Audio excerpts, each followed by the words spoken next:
I hope that's working. It's telling me online, but I'm not seeing anything.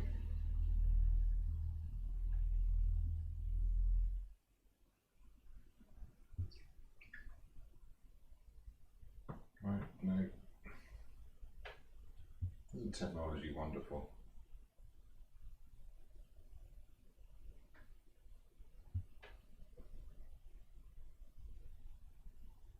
Yeah, we are on. Good. It says I'm a few seconds in, but there we go. You're helping, Moggins, thank you. Oh, well, hello again. Tonight I have another NHS picture.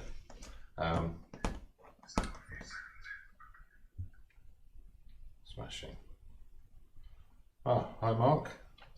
I'm going to try and keep an eye on, let's put this to one side.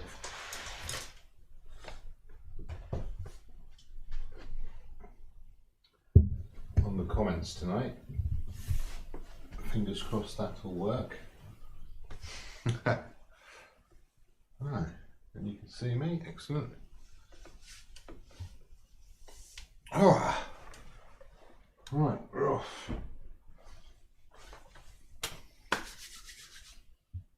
Things I will need. Got all the things I'm going to need. So you can see I already started the drawing of this last night.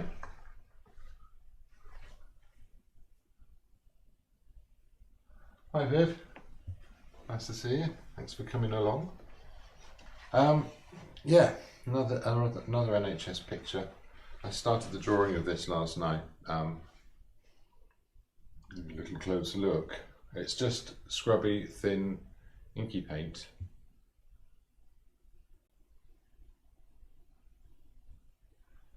So it's just roughing out the areas, and I've made some small changes. Very small. Can you tell what they are? What I've done is I've shrunk her shoulders slightly, so it accentuates the squeeze a bit. So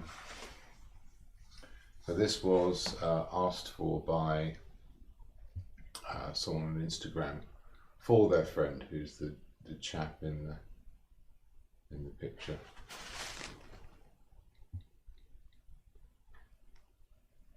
And he's they're both medics at a hospital in Oxford, and so it's my privilege to do another one of these tonight. Yeah, the others are pretty much dry now, so they'll be going off in the post soon. Yeah. So this is what I'm starting this evening.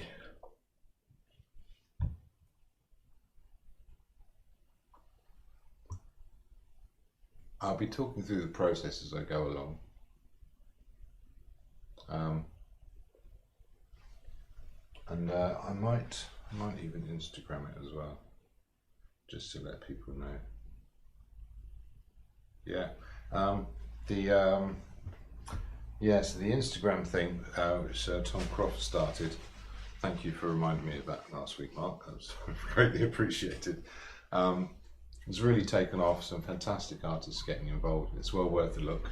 If you hashtag portraits for NHS heroes, look at that hashtag, and all the pictures are under that. There's some wonderful ones out there. So real high-profile names getting involved. So that always helps. Those of us that don't really court celebrity are getting to contribute as well. So that's nice too. It's nice to be able to sort of give something without it having to be part of without having to sort of sell it in some way, or merchandise it, or I don't know what the word is, market it. It's a bit of a cliche that artists are terrible at marketing, but I think a lot of the reason for that is that marketing by its nature can be quite a cynical activity. You know, you've got to be thinking about the numbers, you've got to be thinking about sales and conversions and all these sorts of things, and I've certainly looked into it, and it's something that, you know, I've tried to understand, but the idea of actually doing it, of actually letting that into any part of my life is so abhorrent that I just figure if I work enough, then people who are interested will find me, and it's worked so far, but I probably should do a lot more. So I am, it's certainly the case with doing these online courses, and it's made me, especially with the current situation, it's made me very aware that with everyone sort of shut in, and with obviously serious things on people's minds, you've kind of got to go out there and interrupt them with a bit of entertainment, with something to make life that bit more interesting and appealing, which is, I suppose, what we try to do as artists. It doesn't have to be happy and nice, but it has to have some resonance. It has to remind us of the nature of meaning in our own lives and the lives of those around us, and how we're a part of that, and we're all a part of that. Yeah, reflect it back. I guess that's a large part of the artist's job. So that can be in the form of something decorative and nice. It can be in the form of something difficult to look at and what's the word? Confrontational almost. There's all sorts of things it can do, but ultimately there's something comforting in truth. So although the situation at the moment is not ideal, for some people it's very horrible, acknowledging that and knowing that we recognise that and seeing the truth for what it is, there's something validating about that, I think, and I think that's what these portraits do really well. You know, it's all sort of, I'm not really a clapper. I don't want to be cynical, but I think, I don't know, it's a step towards a kind of mock behaviour and the kind of, you know, process of shaming and stigma and all these sorts of social structures that we're used to. I mean, I think it's a lovely thing, and I think it's really nice if people can hear it and it makes them feel good and makes them know they're recognised. But for me personally, it doesn't really scratch that itch. And this does. This is, you know, I feel like through painting and through portraits, I can acknowledge how I feel and how that connects to other people who perhaps I've never even met. Now, I'm going to remove the figure behind because it looks like she's sort of absent-mindedly joined in a conga.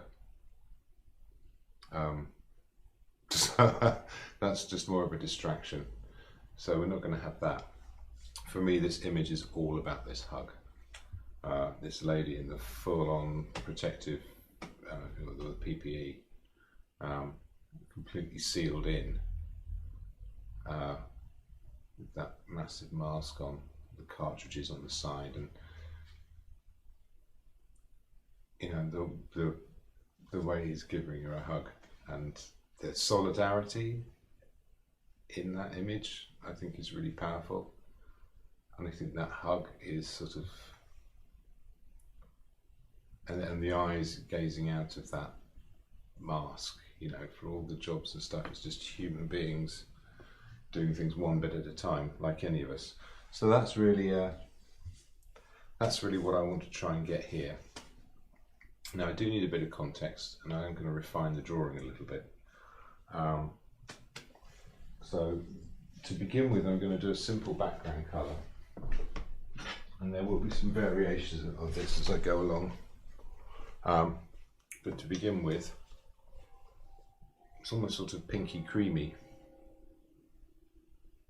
I don't want it to look too sterile. I want it to look like a humanised environment, if not entirely a very human one. So I'm going to put that down here. I'll mix up a black as well. I'll pop that over here. A little bit of white on the knife, which will show me which way that's leaning. That's leaning towards the blue there. More umber.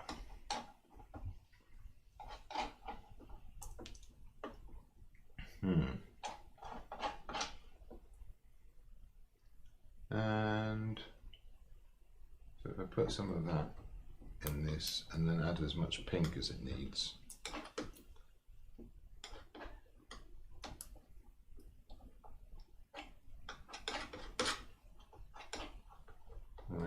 I'm going to use alizarin because it's a sort of a cooler red colour. I might even make a little submix over here with a bit of the dark, just so I can control how much I add.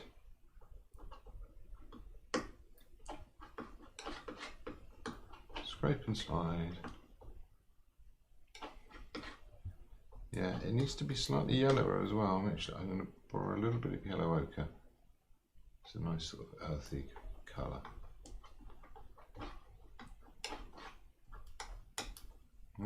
Still some dark coming off the knife. Okay, and that will do me for the darker parts of the background colour. I can mix a lighter version of that as well. I know how I made it too, so I can always make more where the lighter version is.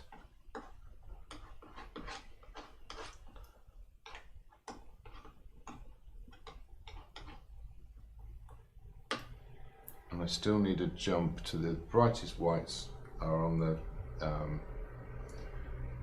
tops of these filters here, shine on the head, the top of the glasses. If I look on the palette, I've only got a small distance to that, but it only needs to be small. I'm going to make that a bit more creamy. So I'm working down, oh that's too much. I'm working down from the brightest white. Oh dear, that's just bloody awful. Put a bit more of this in.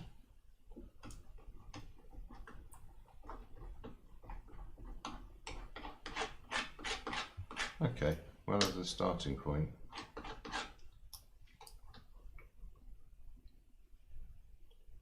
that's much too peachy. Or is it? No, it's already pretty neutral there. Yeah, a bit more of that blue in it and a bit more white.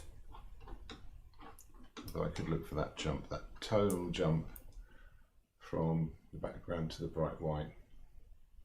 Let's see that on the palette. Yeah, it gives me somewhere to go.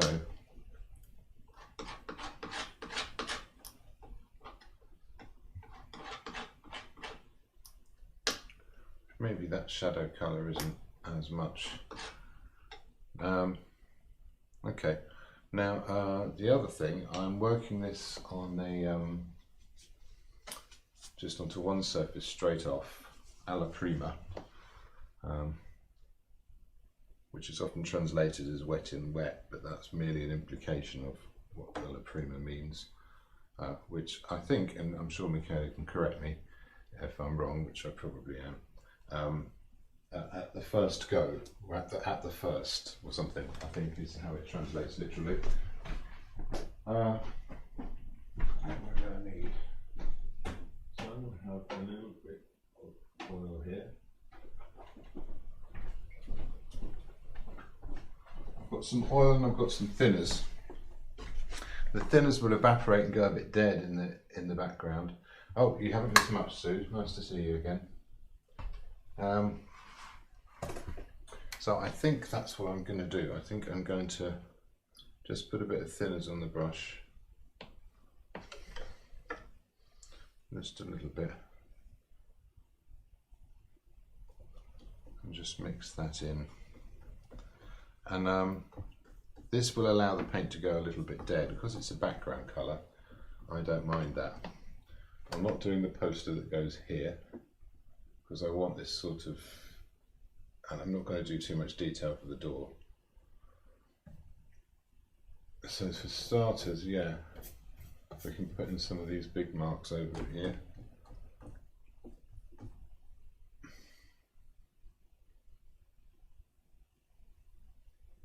I refine find a bit of drawing as I go. That's that shape, that's that shape. So we'll bring in some of the lights and I'll make a kind of a halo around, which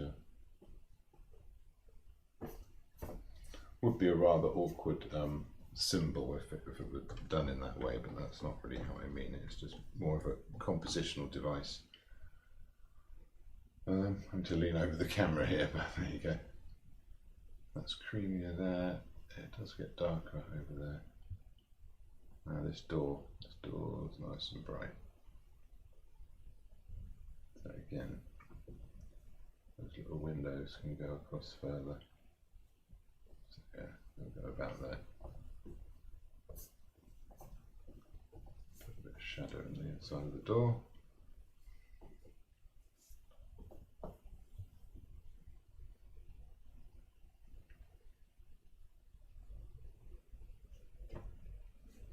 I think a few of those open boxes and stuff won't necessarily be a bad thing, even if it's just some shapes, some of those signs, whatever it might be. Yeah, okay, so there's a peachier version I can see, which I'm going to put to one side, and after that red in there. A little bit of thinners, the tiniest amount, just like a dip of the brush. Let's see if that does anything better. A little bit, maybe.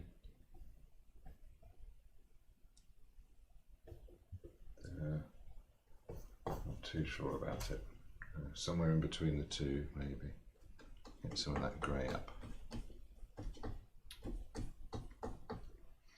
Now there's these peculiar things start to happen the more you get sort of practiced at painting, and this sort of how you get the paint off the brush becomes quite intuitive, so it's sort of hard to explain how you do it, but I'm keeping a little bit of thinners in the base of the reservoir of the brush, and I'm letting that work into the paint on the front of the brush as much as is necessary. And it's these subtle things that, you know, you can explain it over and over and it's not really going to help.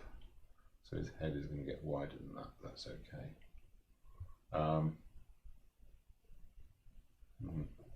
Yeah, we're not going to get as far as the push plate on the door. Yeah, I'm actually going to sort of concentrate on those basic shapes. I can work some light in afterwards. There's definitely a pinker version over here. I'm going to make a darker version of that, put a bit more red in it. And this will do for a lot of these shadows as they go across. I'll bring some more lights in afterwards. A little bit pinker even, especially in here. There is more near at the top of this image.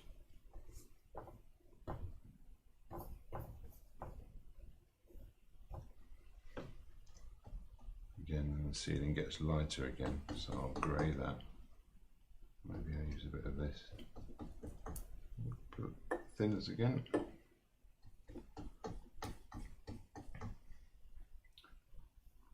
Yeah, that's better.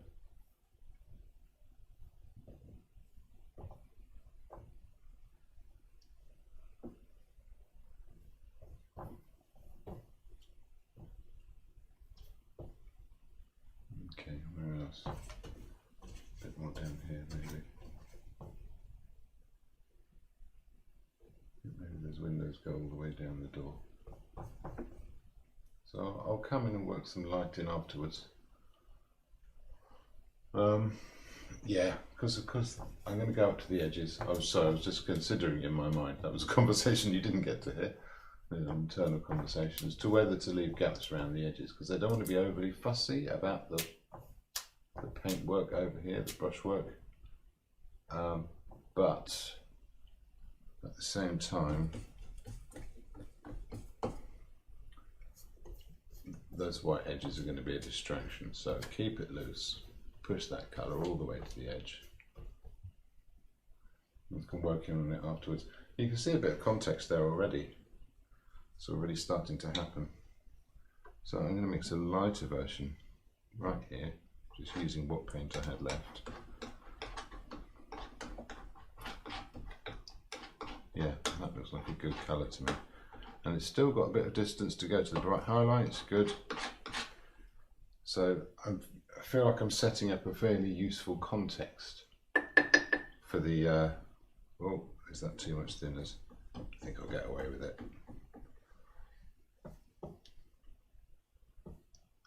Yeah, I'm setting up a context for these, oh,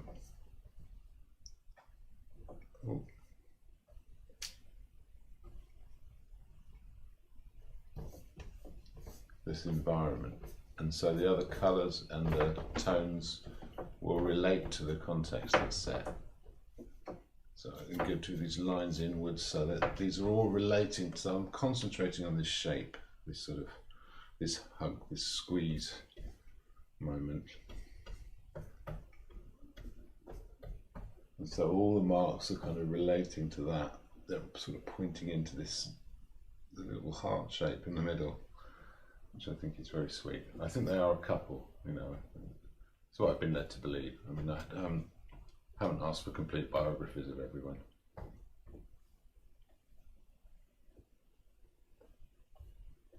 Okay, same thing with the door. It's all the same colours really. Do that light edge at the top.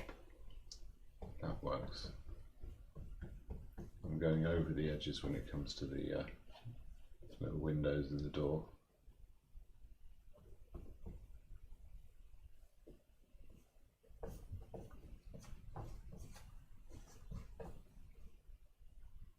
There we are.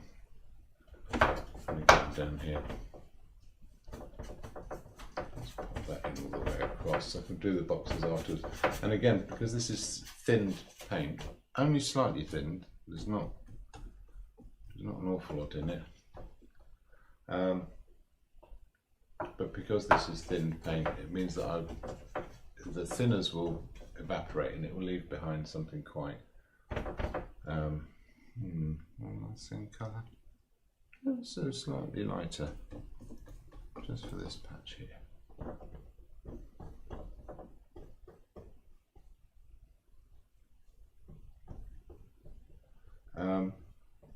Yeah, it will leave behind some sort of fairly sort of sticky paint on the surface that will be quite easy to paint over the top of without it coming up and mixing much with the next layer, the subsequent layer of paint that goes on.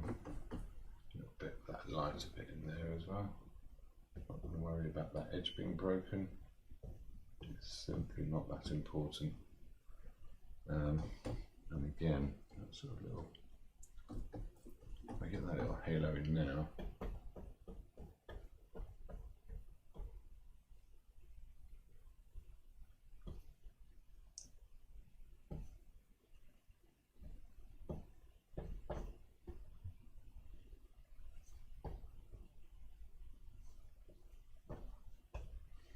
Okay, now let's get another brush on the go.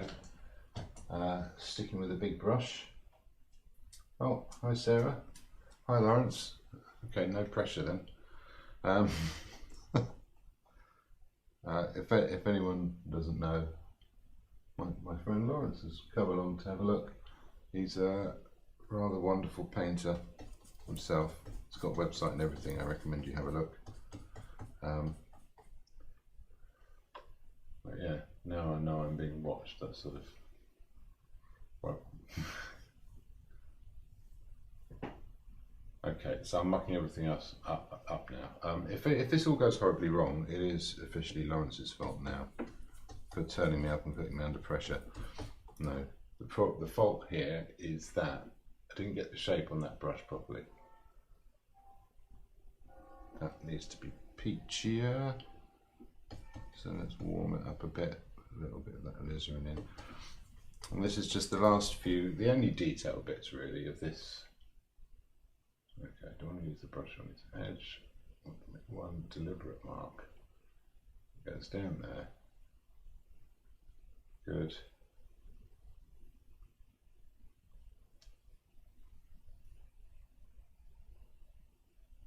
Okay, I've still got the light on this brush, so I can do things like harden that edge.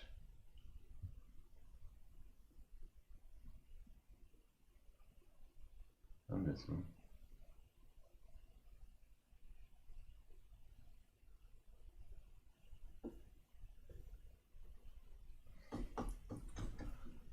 Same with the edge of the ceiling over here.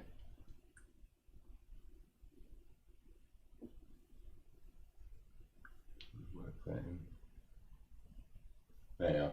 That's enough of it. I know that edge is too hard. I don't like it. Soft edges, always starting with the soft edges. Don't need details. That's enough. Stop. And relax. I'm going to leave these in this part of the palette for as long as possible.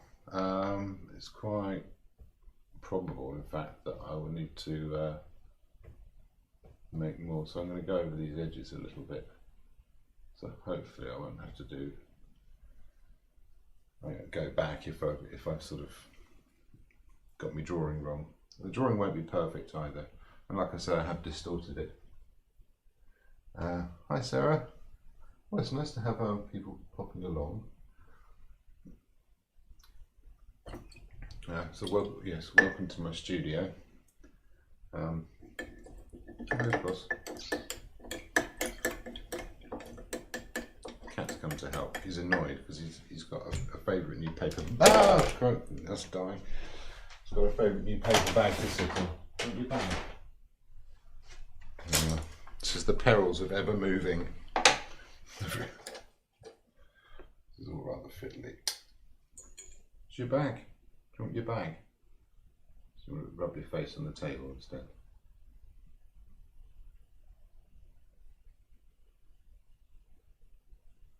There we go.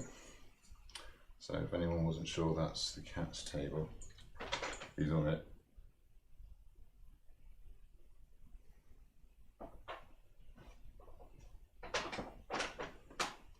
This is probably much more entertaining, isn't it?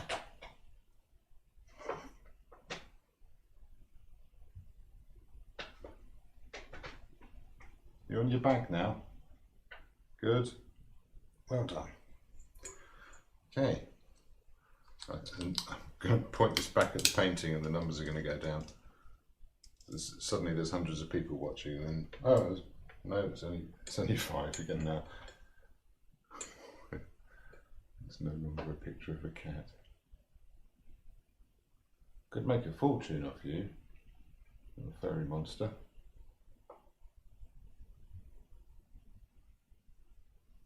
Okay, tip that up a bit. Good. Right, okay, we're back. Back in. So,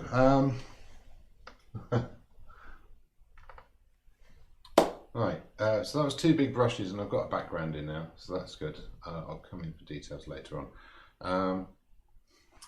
First thing I was doing when I was doing this drawing was thinking about sort of the lines and these movements. Sometimes I'll start a drawing and I'll think about completely different things. Stuff that came later in this one, like the tonal masses and that sort of stuff.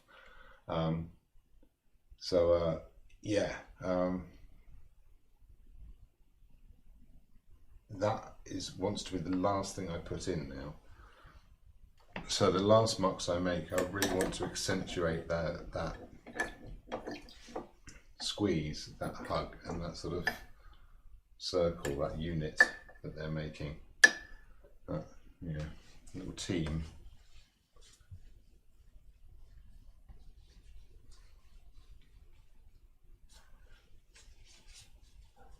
Okay, so here I'm going to start with the masses, and then we'll bring in those movements afterwards. It'll sort of happen in reverse. Did I clean up? No. Right. Well, little technical discussion starting. That's always good. I have to click see more. Let's see what Sue's got to say about thinners. Yes, well, it's good you've got an idea about. Sue was just saying she's used to using water I think miscible is the word they use. So we just end up saying mixable because who knows what miscible means. But water mixable or miscible oil paint is normal oil paint, but it's got an agent in it that allows water to act as a thinner, as a solvent. So it's a bit like a detergent. I mean, it's not, it's something else, but it's, you know, doing the similar kind of thing. So yeah, so you can the equivalent there would be water. Because it's not as volatile, it would take longer to evaporate, but it would still evaporate. What Sue has pointed out very well. Yeah. Yes, it's. I wasn't saying it was your error, but I could tell you were writing miscible rather than mixable. What was I saying? Yes. So the if you put oil in it, the oil becomes part of the paint. Thinners will evaporate, so you can basically apply less paint just by thinning it. Just like if you know doing the first coat on something. Don't fiddle, right? So now I'm going to do some more mixing. I'm going to mix the blues and the greys. So this is a good little exercise in lights and darks, because there's lights and darks in this gown, and there's lights and darks in these scrubs, and the lights in the scrubs are nowhere near the darks in the gown, which is interesting. Or are they? Let's have a look. So I do a thing where I make a little hole in my hand, and I can just sort of look at them individually in isolation. And there's that shadow there. Well, actually, tonally they're pretty similar. So those the shadows in here are pretty much the same as the lights over here, which is a balance I've missed. I didn't put enough tone on there, but so I can expect that to get darker when I apply paint to it. This area I can, well, probably will get a bit darker, but not that much. Now for colours, I don't have any green on the palette. I was having a little play with cobalt blue last week, and I think that might make a comeback. I might come and visit and offer something, but I'm going to start off with a little dab of Viridian. I've tried to move all my colours a lot on the palette, so there's a little dab of Viridian there, and that will allow me to green the ultramarine, which is my mixing blue. It's the one I use most of the time. Anything that needs to be made out of blue, I'll use ultramarine until I absolutely don't have to. You know, until I absolutely have to sort of make a stronger colour. So let's start with a small mix. I'm going to make more of this as I go along. My pad's just switched itself off. And I'm going to basically just try and do 2 colours per part of the image. So I can go in with, yeah, so I'm going to put in some heavy darks first. Actually, I could do that already. So I've got a bit of blue there. So that's that black colour I mixed earlier. I'm going to let it go a bit more purple. So I'm going to put a bit of alizarin in there.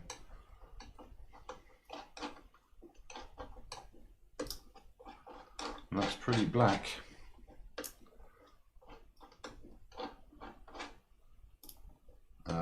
It's the same thing. I mean, I'm talking about using thinners, like the tiniest amount. What I absolutely don't want is for the paint to get scrubby and thin looking, which is what's happening at this level. And that's fine for a drawing stage, but this paint on top needs to be much more solid. So I'm just going to put those heavy darks in first, and then it should give me an idea of what comes on top. So I'm just going to look at big shapes. I've got a big shape there.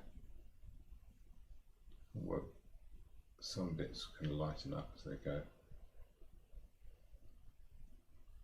That will lead across to the shape which will be the bottom of his chin, which is somewhere over here.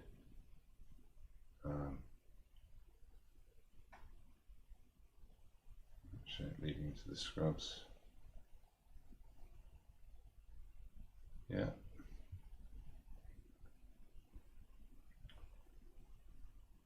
Yeah, just out of flattery, because it is for him from his mate, I'm going to give him slightly better triceps. Because I'm nice like that. I says, hopefully they won't find this video and watch it, but I did ask his friend, I said, is he a vain man? He said, oh yes, very. Which I thought was a bit mean. I'm sure it's not that bad.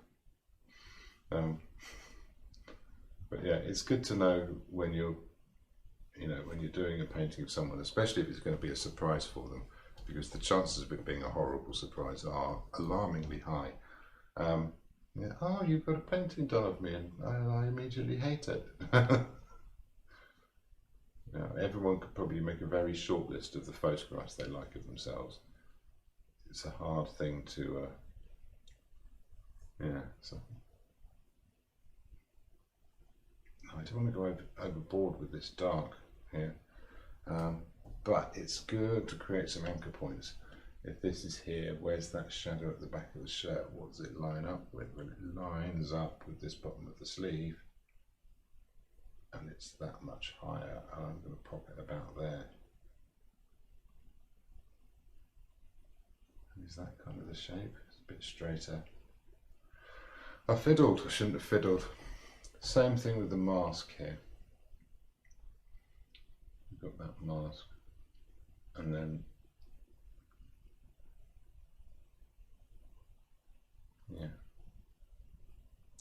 there.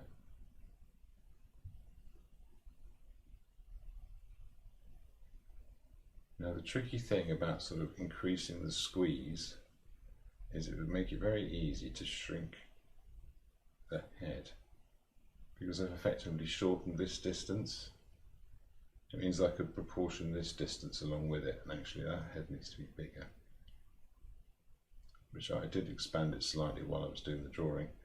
And like I said, I didn't want to sort of square it up or anything, so I eyeballed it. But the good thing about that whole thing of drawing in thin inky paint is that you're not too committed too soon, so that comes out, yeah.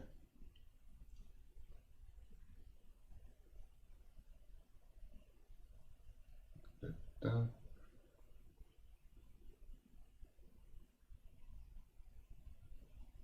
Okay, so I've got some rough shapes here. Those eyes are going to move down, they're going to be around this area here.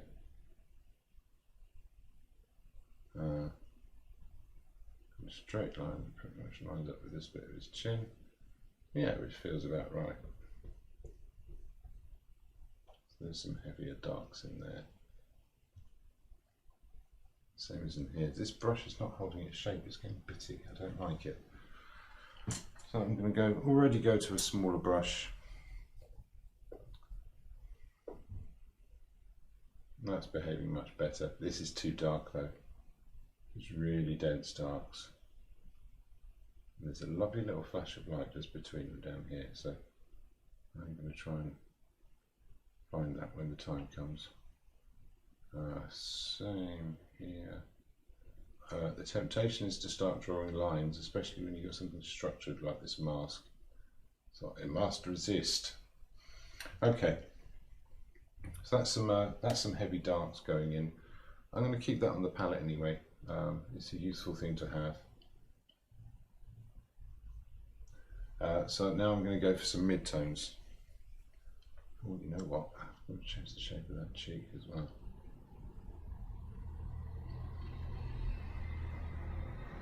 Yeah.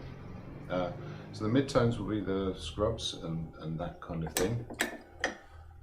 Let's start with a little bit of white, just so I can see the colour right from the beginning. Let's pop it in here. Let's chuck a load of blue in it. You can see how this is a much Well, maybe you can't on the camera, I don't know. I hope you can. But this is a much more purpley blue, this ultramarine, than the blue in the image, which is ever so slightly greener. So what I'm going to do, I'm going to put a little bit of Viridian in there.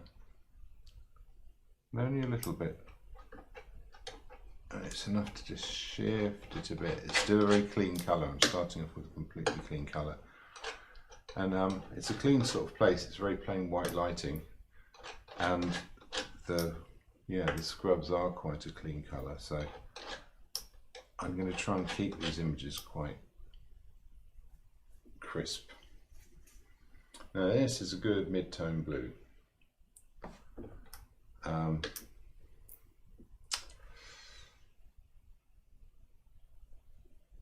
Yeah, I'm going to put this on as a mid-tone blue, and there's places where it needs to darken, but hopefully where it meets the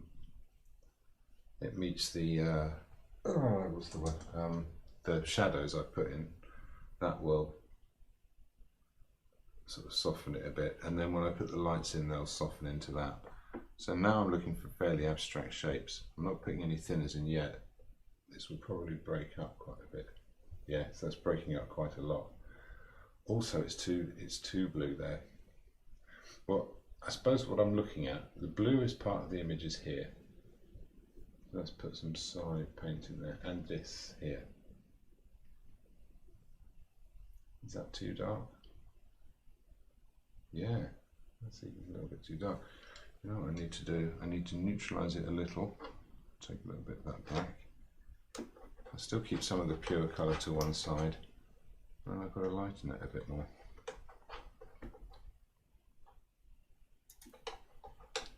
I've been using a different white. I really like the Michael Harding, but the pigment load is so high that it's actually kind of overpowering.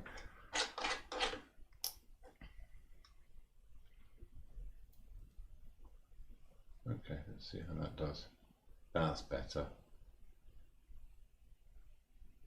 So I'm going to do some simple tiles of paint, and it's these dynamics in the scrubs here that really get a sense of that hug actually happening.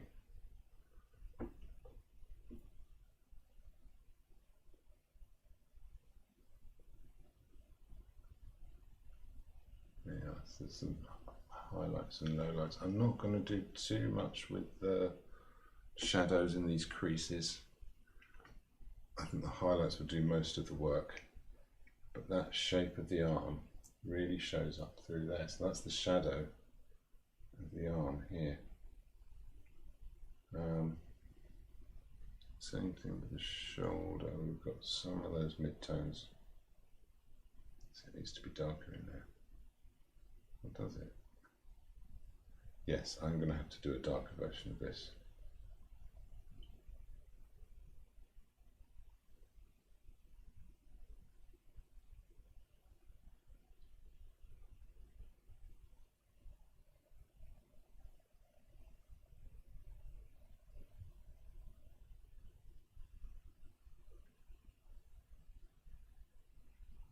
Okay, yeah, great.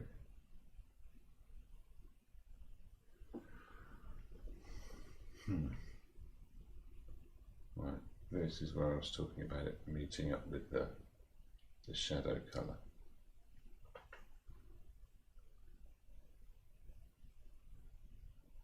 And that will sort of, it will mix in with the shadow colour here. Same with here.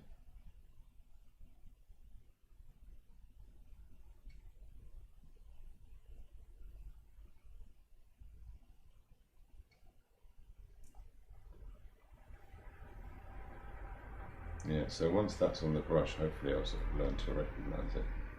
It mixes in a bit there, and here. Just try and get some of those shapes of the folds of the fabric. Soften down those shadows.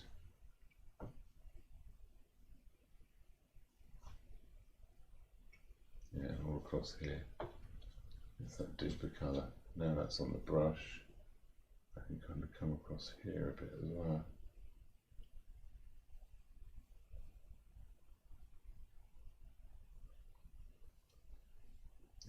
all of that shadow. Slightly worried here in there that I'm going to what's that?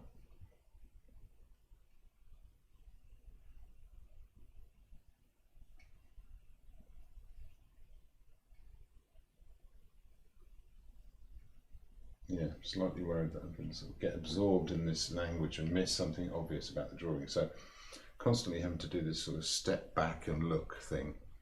Going back to that mid-tone colour, let's put in a bit here. Just at the edge of that sleeve. A little bit there. Just at the edge of that one. Let's go back into that stronger colour. There's also some in there as well. Just squishing it on. Doesn't have to do an awful lot. Doesn't have to do an amazing job.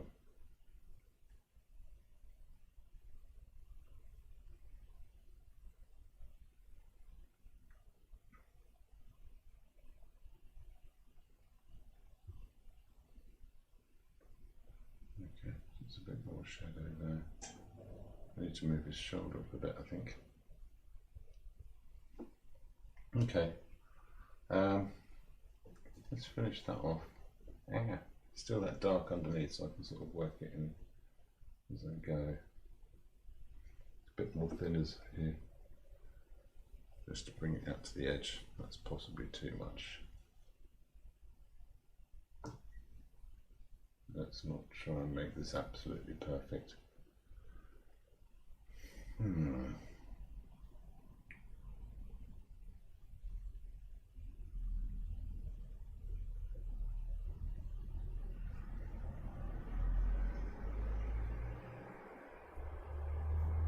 Definitely a bit more dark in there. I like some of that denser blue right in the middle.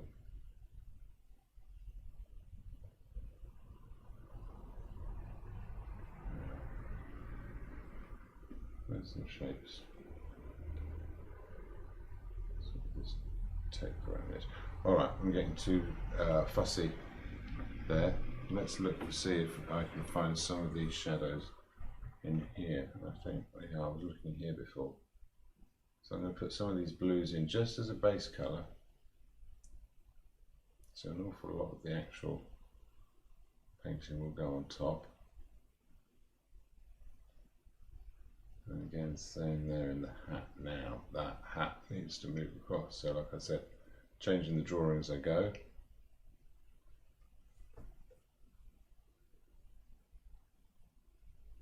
Definitely greener. I can get away with a little bit of green in there. Make a little submix, a little satellite that sits off the side.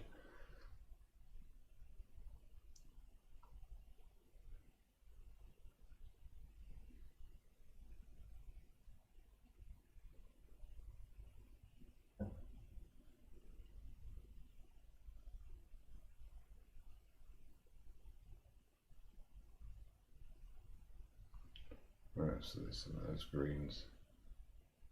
Yeah, definitely a few in there. Anyway, I'm going to get too carried away with it. And then these sort of labels, these little creases in the folds, there's lots of blues. Those creases and folds. Same here, it's sort of reflecting. Okay.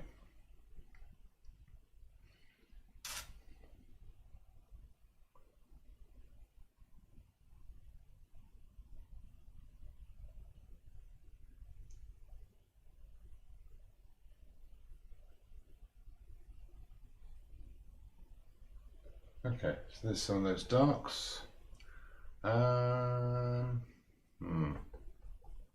back to the blues. Let me get a bit greener over here.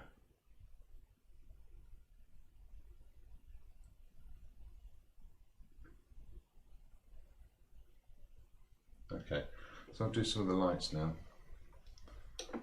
Get the excess off the knife there. So I had this original colour, I greened it a bit. I'll have to green this a bit more, I think. Let's put some light in first.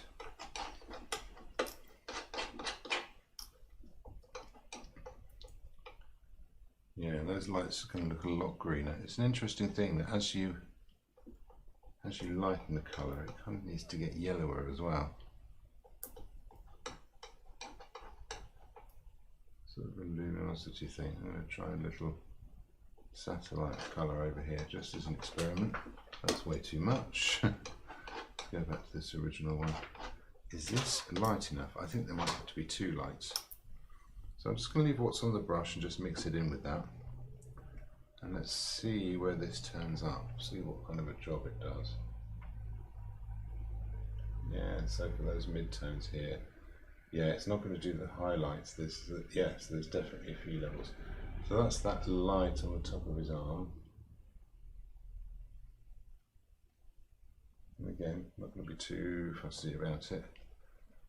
It's not there.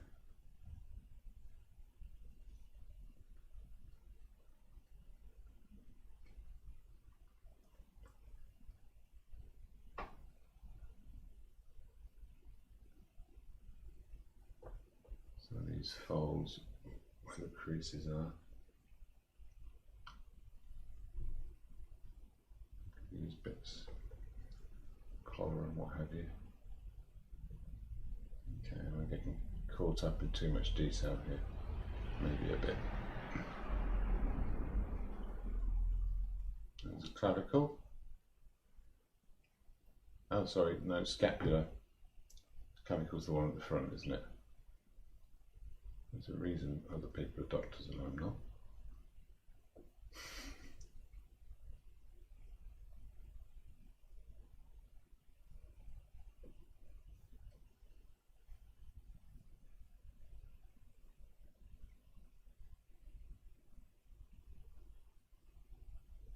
These mistakes can happen though. It was a Spike Milligan joke. I remember waking up in a hospital bed and the doctor comes over and he goes, I've got some bad news and some good news. Which would you like first? He said, well, I suppose I want to know the bad news. And he said, I'm afraid we've amputated the wrong leg. He goes, oh my God, what's the good news? He said, the bloke in the next bed wants to buy your slippers. So I always enjoyed that. It's a great gag. I'm sorry. There's a little dad joke for everyone there. So yeah, these highlights that they creep across.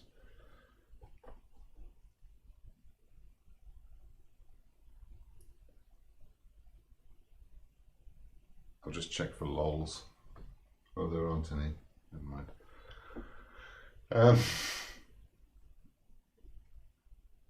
Oh yeah. Let's get some of this extra sort of shape of the light there. So I can start to feel the sort of that tension in the fabric now, which is accentuating the hug. So last bit of light, and this one, I'm going to let it get quite a bit greener. Quite a bit lighter. Still the same brush, mind. Don't need to change the brush because the hue is the same, so it's not muddying the colour. I'm just pushing it into light and dark. So here, there's a nice extra section of light. Okay, now we're talking.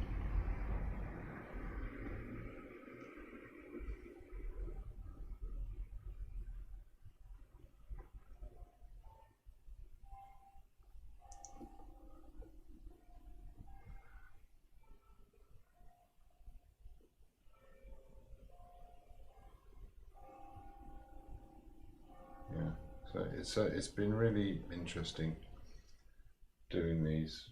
I think it's easy to feel so detached from people doing jobs like this if you don't know them personally, or you're not there. You're sort of really aware of how much you can only really speculate as to what it is they're dealing with and going through, and doing for people as well. You know, they're not people who choose professions like that aren't generally doing it so they can parade around their munificence.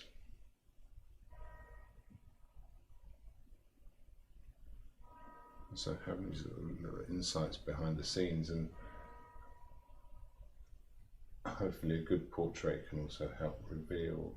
Spend some time really looking at someone's face, you can reveal things about them, about you and your reactions to them.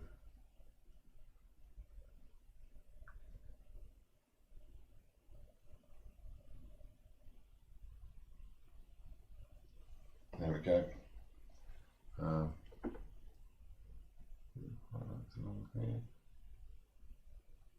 That'll do for that. Okay, let's do a greener version. Go straight into the lights. How much greener do I need to make that?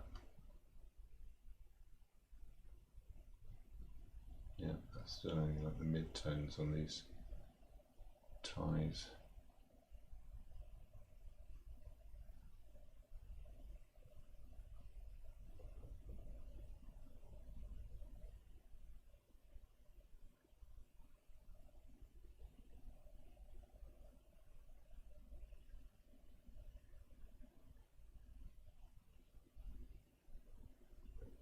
The idea of doing any job where you have to dress like that is terrifying. You just crack on with it. Well, this is John and Jenny anyway, I'm sure they wouldn't mind me saying. Of course, they have no idea this is being done. In fact, I'm imagining quite a few people will be asking for pictures like this, and then they'll find out the person completely independently commissioned a portrait of an artist that would do something they'd actually like.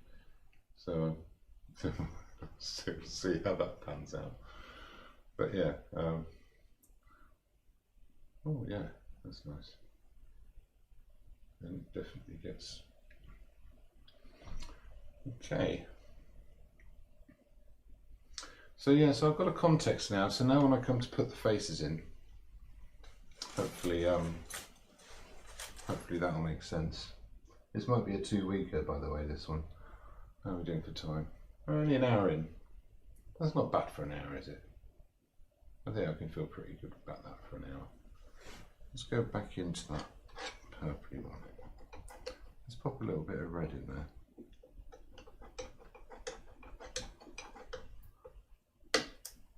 And a little bit more green to balance it out. Mixing ourselves with grey now.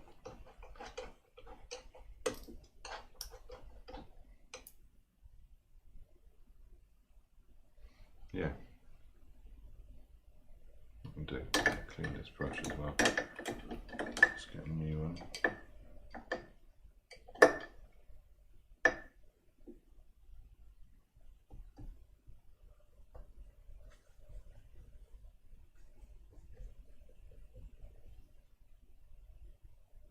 That's still really blue. Interesting. Okay, bit of that, bit of my black, and I think we can start to get some shadow colours in. Yeah, that's pretty good.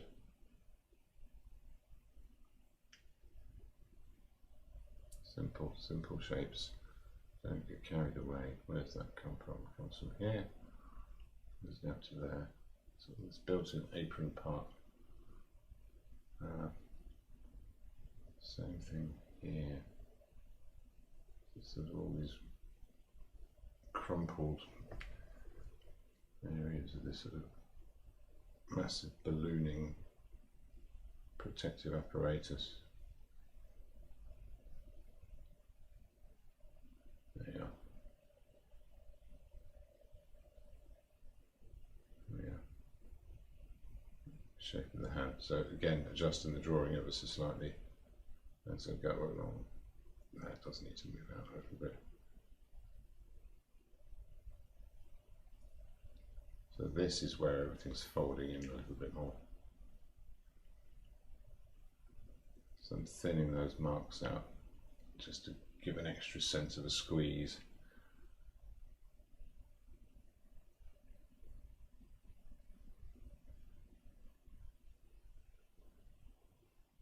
Okay. About over here.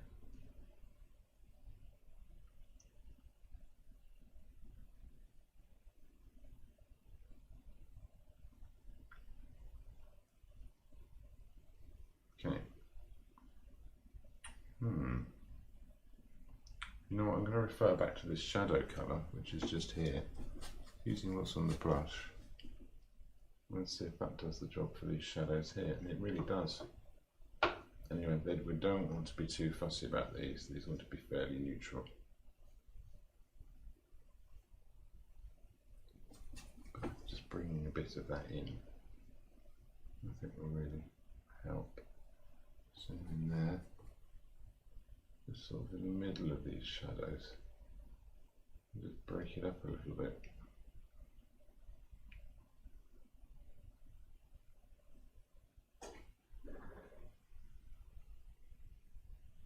Okay, I'm going to pause in a moment and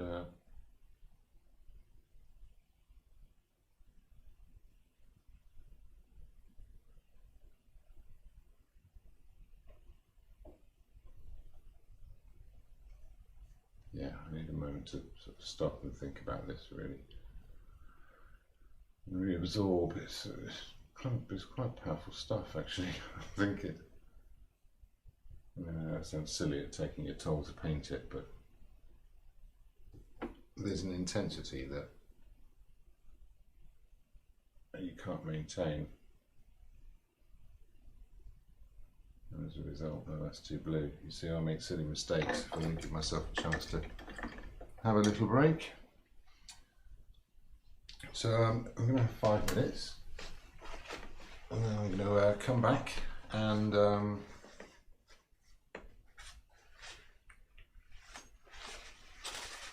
see how, well, hopefully get the whole surface covered, which will do most of the job of the painting.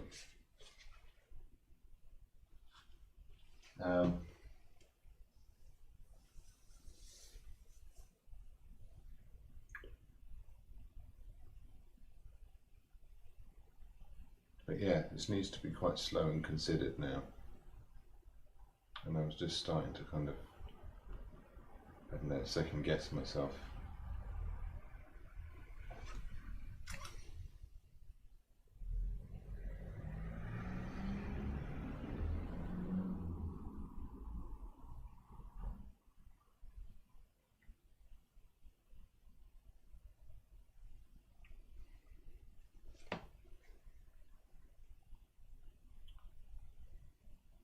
Yeah, also I don't want to be a slave to the photograph. So if anyone's got any questions or thoughts, or yeah, or just anything nice to say, do send me a message. Check YouTube as well.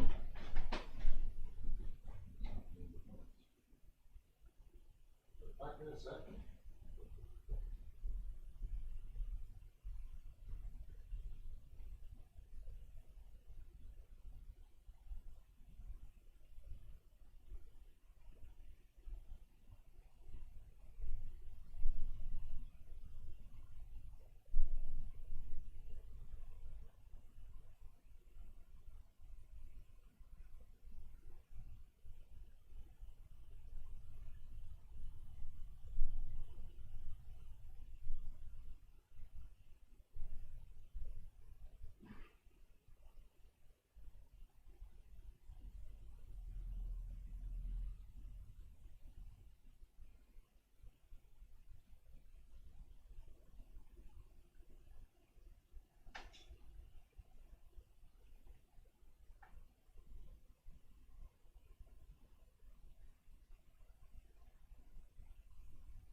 back again.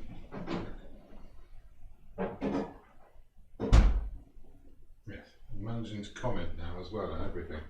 It's quite exciting. Thanks for staying, everyone.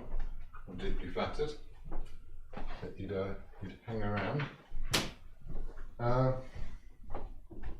Yes, so the oops, hang on.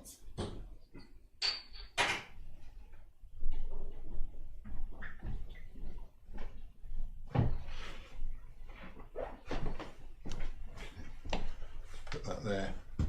Yeah, the drawing went in last night. That wasn't done live. It was just me in the studio doing my thing, trying to get the changes I was going to make, trying to be, make them comfortable.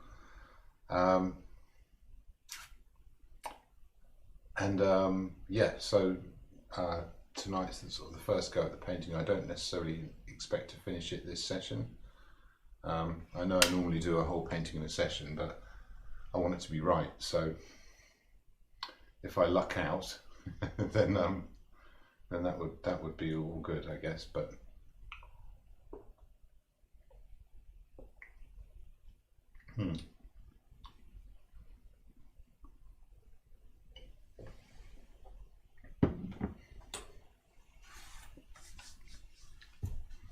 otherwise, maybe I'll save it till next week before I finish it off.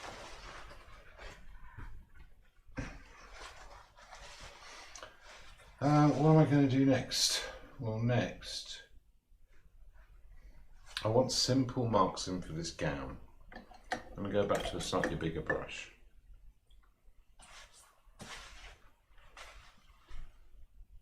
I'm going to use some of this colour paint.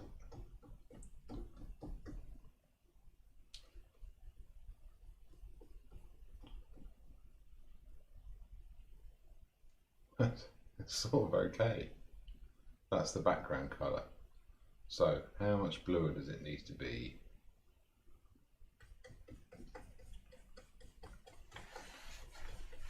I'm going to pick up some of that purpley colour there and think about how that, yeah, it's going to be these colours inside the shadows.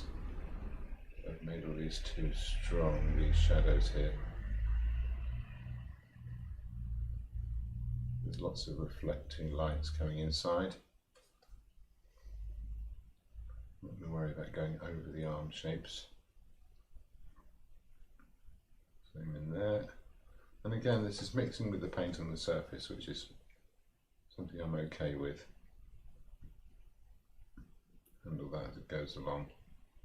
So that shadow down there and around there.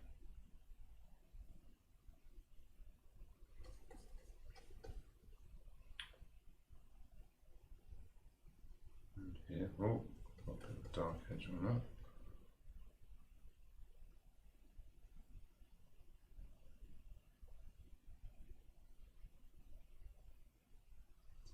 So I'll go in with the lights afterwards, so I don't want to be too shy.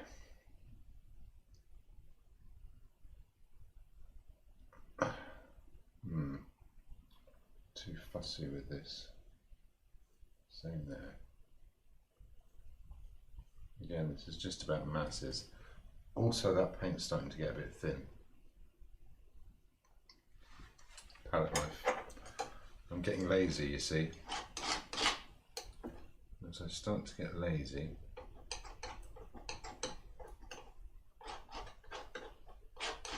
I'll just thin the paint more, and then it won't look good on the surface. So that needs some red in it.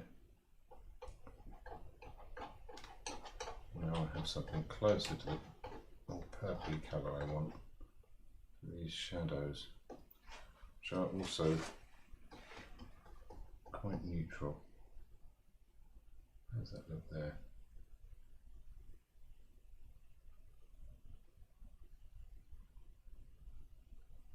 No, it's okay for this bit.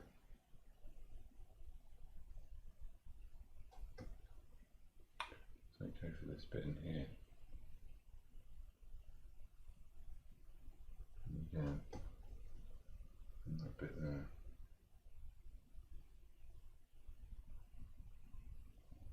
Shadow down there.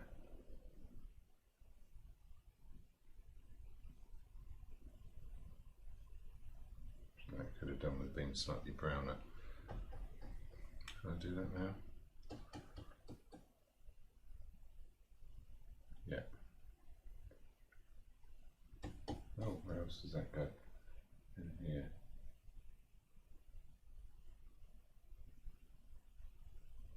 Yeah, I've already done that bit. Good.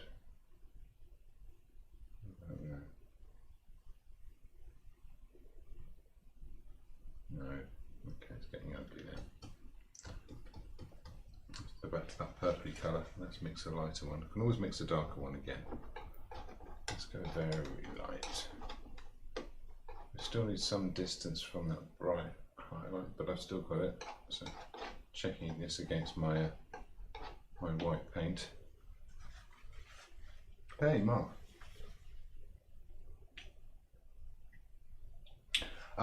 No, I shouldn't have to oil out the painting. Partly it's a deliberate thing. So when I'm thinning the paint, especially for the background, that's to make it go a bit deader. If I get the whole surface covered, then the marks on top will be more lustrous. So sometimes, let me just check this. Yeah, sometimes they parts of the painting go dead where you don't want them to, and that's where oiling out would work. Similarly, if you've got if you want to add a sort of a unifying evenness to a whole area, so if you've got different amounts of sort of oil in the paint in different parts of the painting, you might try and redress that afterwards. A lot of artists will just leave it for when the varnishing happens. I quite like using a decent amount of oil in the painting and not that worried about varnishing. Some paintings need varnishing more than others. I mean, obviously I try and varnish anything that's sort of proper because it's protective, but in terms of us controlling the image, I don't oil out very often.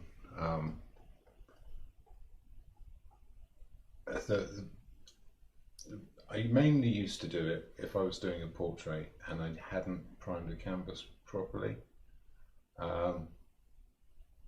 or I'd primed it but I hadn't sized it, or I'd got it right first time on some plain canvas which was really sucking all the oil out of the paint, and yeah, that was a problem.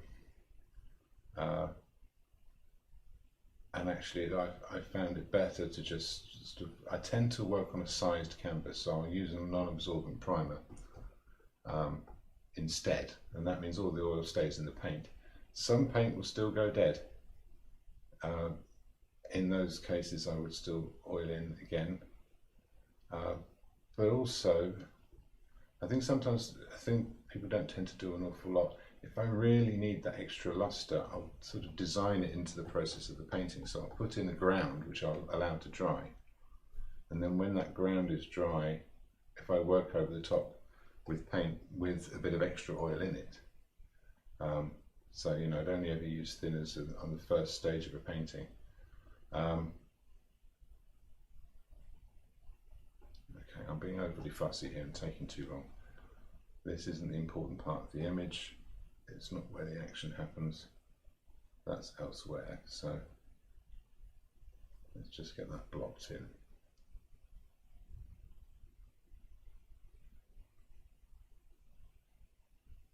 Now,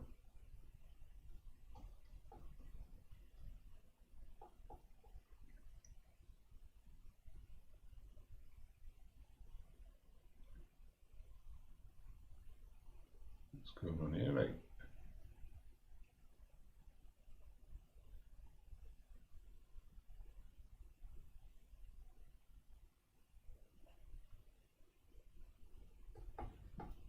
Yeah, so if it, it depends on the style you're going for as well. I think if you're doing a sort of a Dutch style still life, oh, it's a whole hair. Where the hell did that come from?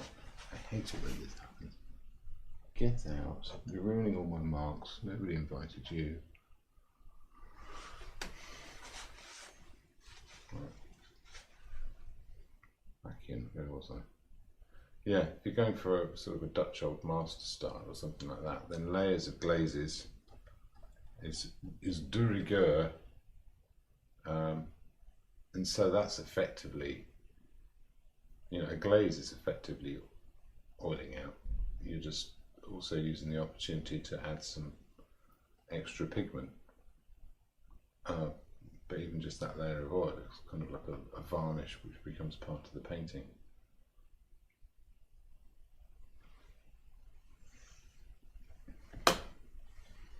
Okay, that works. There's room for a highlight to go in.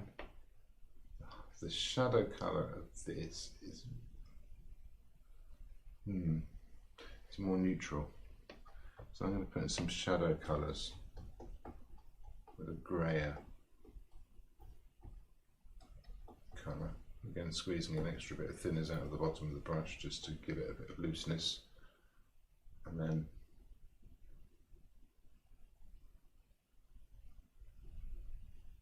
a bit of that sheen off there. Here.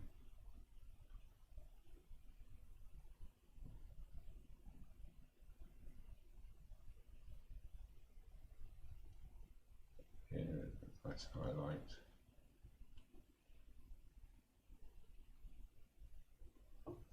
All of this shadow area under here.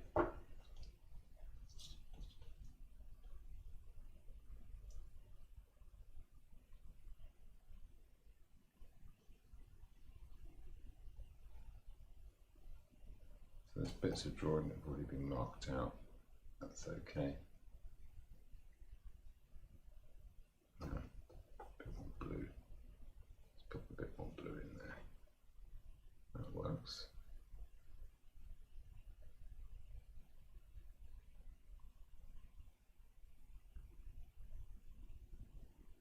Boom. Know where I picked that up from. Okay. Extra bright highlights. Is that the colour I was using? Yes, it is. Again, now this is getting close to a bright highlight colour.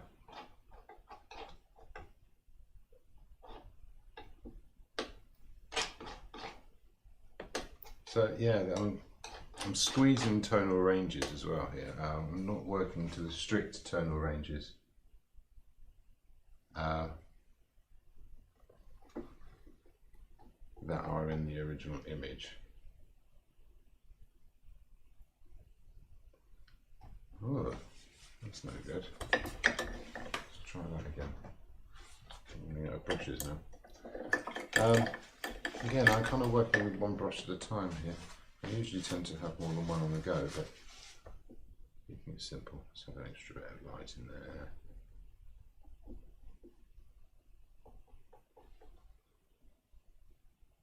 This needs some yellow in it. Bit of luminosity. I bet this is way too much. No, that works pretty well.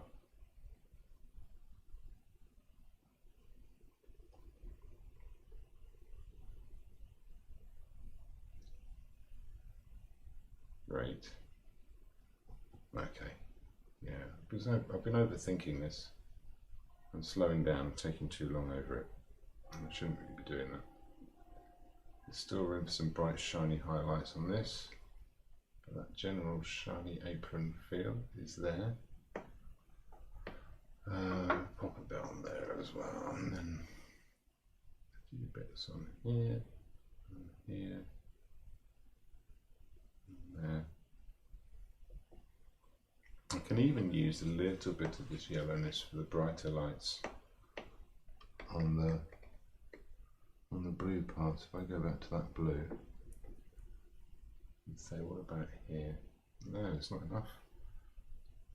Lighter. So now I'm doing brush mixes, but it's okay because there aren't many marks I need to do with this. It's all mixing on the surface, so I could almost use a pure white and it wouldn't be like putting pure white on the painting. Not until I add a bit of oil in. That would make it sit up on the surface.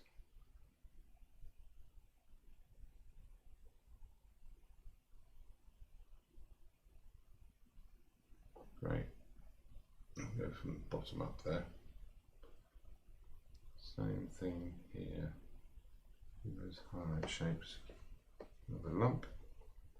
Inverted either.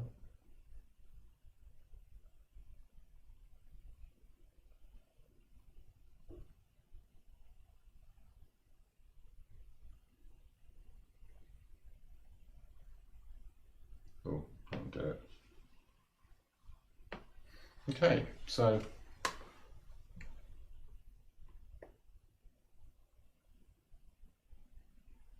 yeah, that works for those.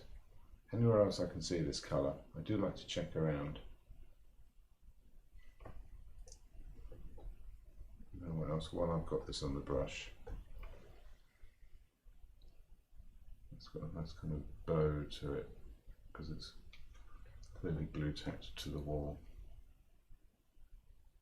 A nice border along the top. Expand that out a little bit. Good. Okay, and then got these individual little sections.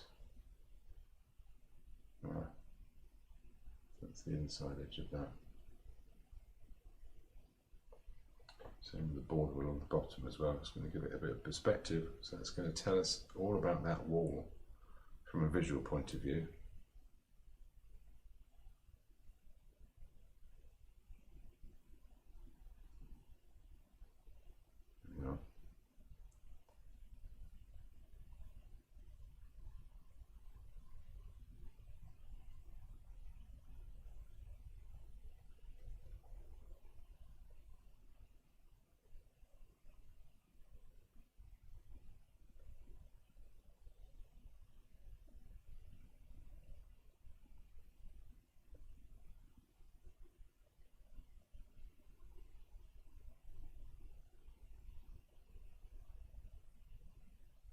Some instructions and things on these signs. Who knows what they all mean?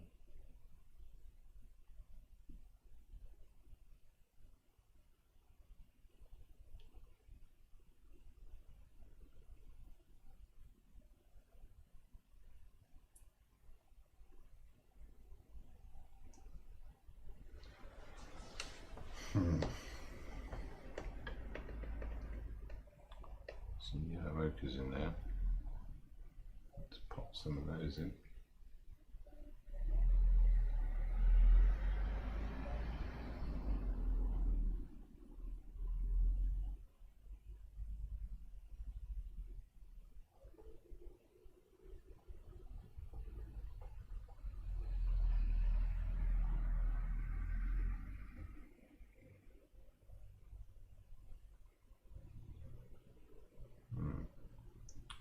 A few darks as well, but not too dark. Let's borrow a bit of that blue.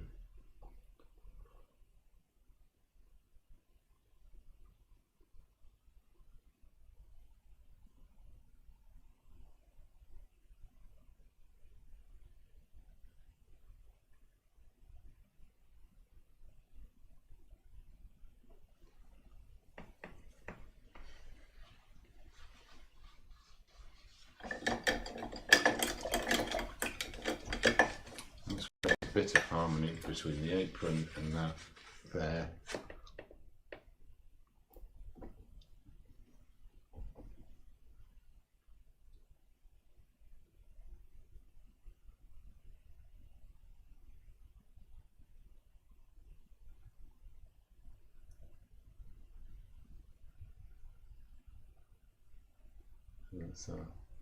That's our white under this light, isn't it?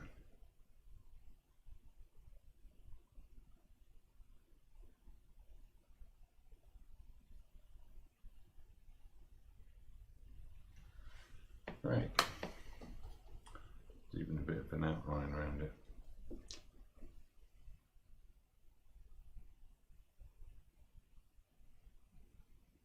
But we shouldn't have bothered doing that.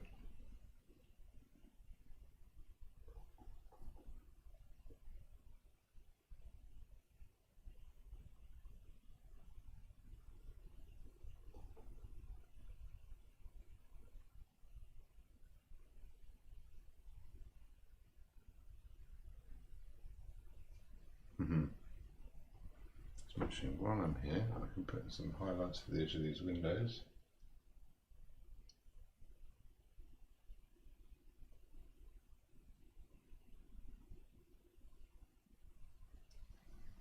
Let's put some of those dark marks on. That will be the same as the shadow colours behind. A bit darker, a bit redder.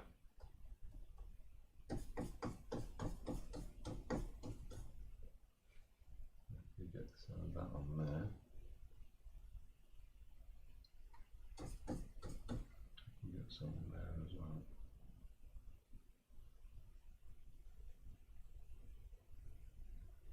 Hey.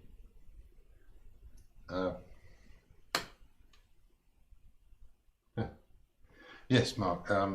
So oiling in isn't something you have to do. It's not completely necessary. You can go to any museum, especially, well, you will find plenty of paintings that no one's bothered with any of that. That is enough detail for that door. Leave it alone. Stop. Deep breath. Right. Yes, I think that the John Radcliffe in Oxford.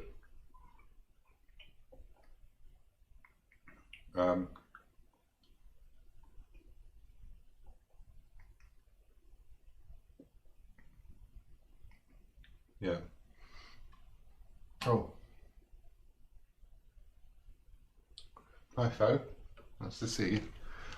Thanks for coming. Thanks for coming, everyone.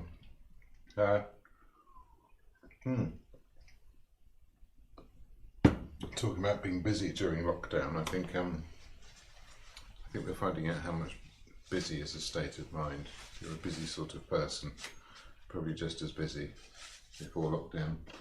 Now this lockdown's happening as you were before, just with different things. And if you started to go a bit stir crazy, you probably came up with things. So yeah, I'm sure I would have done it if it hadn't been for sort of the necessity of me getting going. Which brings me to something I need to mention. My drawing course starts on Wednesday. There's a few signed up already. It took me quite a while to get the video edited and that kind of thing, but you can watch the primer video on my website. If you go to Online Learning Drawing, if you know of anyone who might be interested, tell them to have a look, because I talk about my approach to teaching drawing, which is very much to do with sort of psychology and neurology and that kind of thing, and really, trying to understand the task you're trying to do. There are a lot of very good, very sort of naturally talented artists out there who probably don't really know how they do it. So hopefully it'd be useful to them as well if any of them wanted to come along. But certainly, if you're the sort of person who's ever said, "Oh, I can only draw a stick man," then I can help. So if you know anyone like that who really likes the idea of doing drawing and painting, but maybe perhaps doesn't have the confidence, you send them to me. I'll sort them out. Now I'm seeing something here, which is the colour on that head palaver, which is incredibly light. So I'm going with a very light colour here. I'm using some Viridian just to make it extra crisp. And let's put a bit in there. See how well that works. It does work. It works very well, in fact.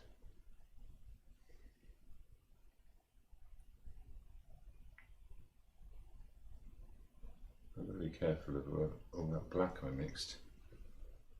There we are.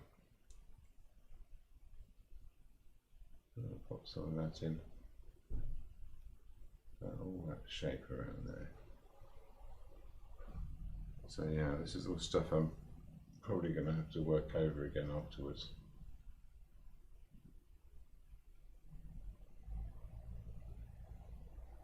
But in the meantime, yeah, that's fine.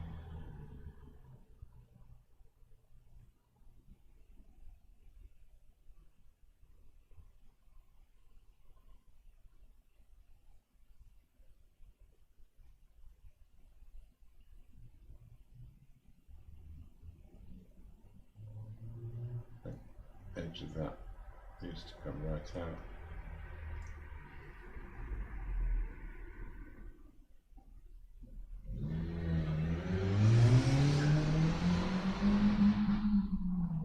Boy racers are still doing their thing, even though there's no one to impress. I kind of feel bad for them. I feel like we should give them a night where we all go out and cheer while they rev it up and down. Oh yeah, what else? Here.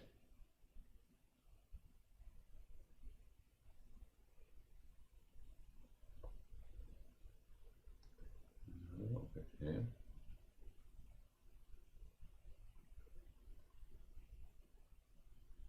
And there. And a little bit of that edge there. Now I can make a slightly darker green just to finish up these shapes.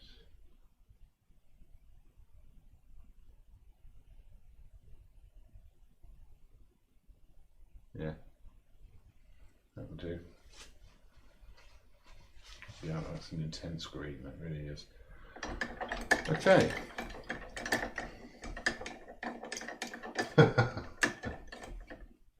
Oh, yes, Sue, the drawing course. God, I've got to stay on track here, haven't I? It is for everyone. It's a bizarre thing from getting into teaching.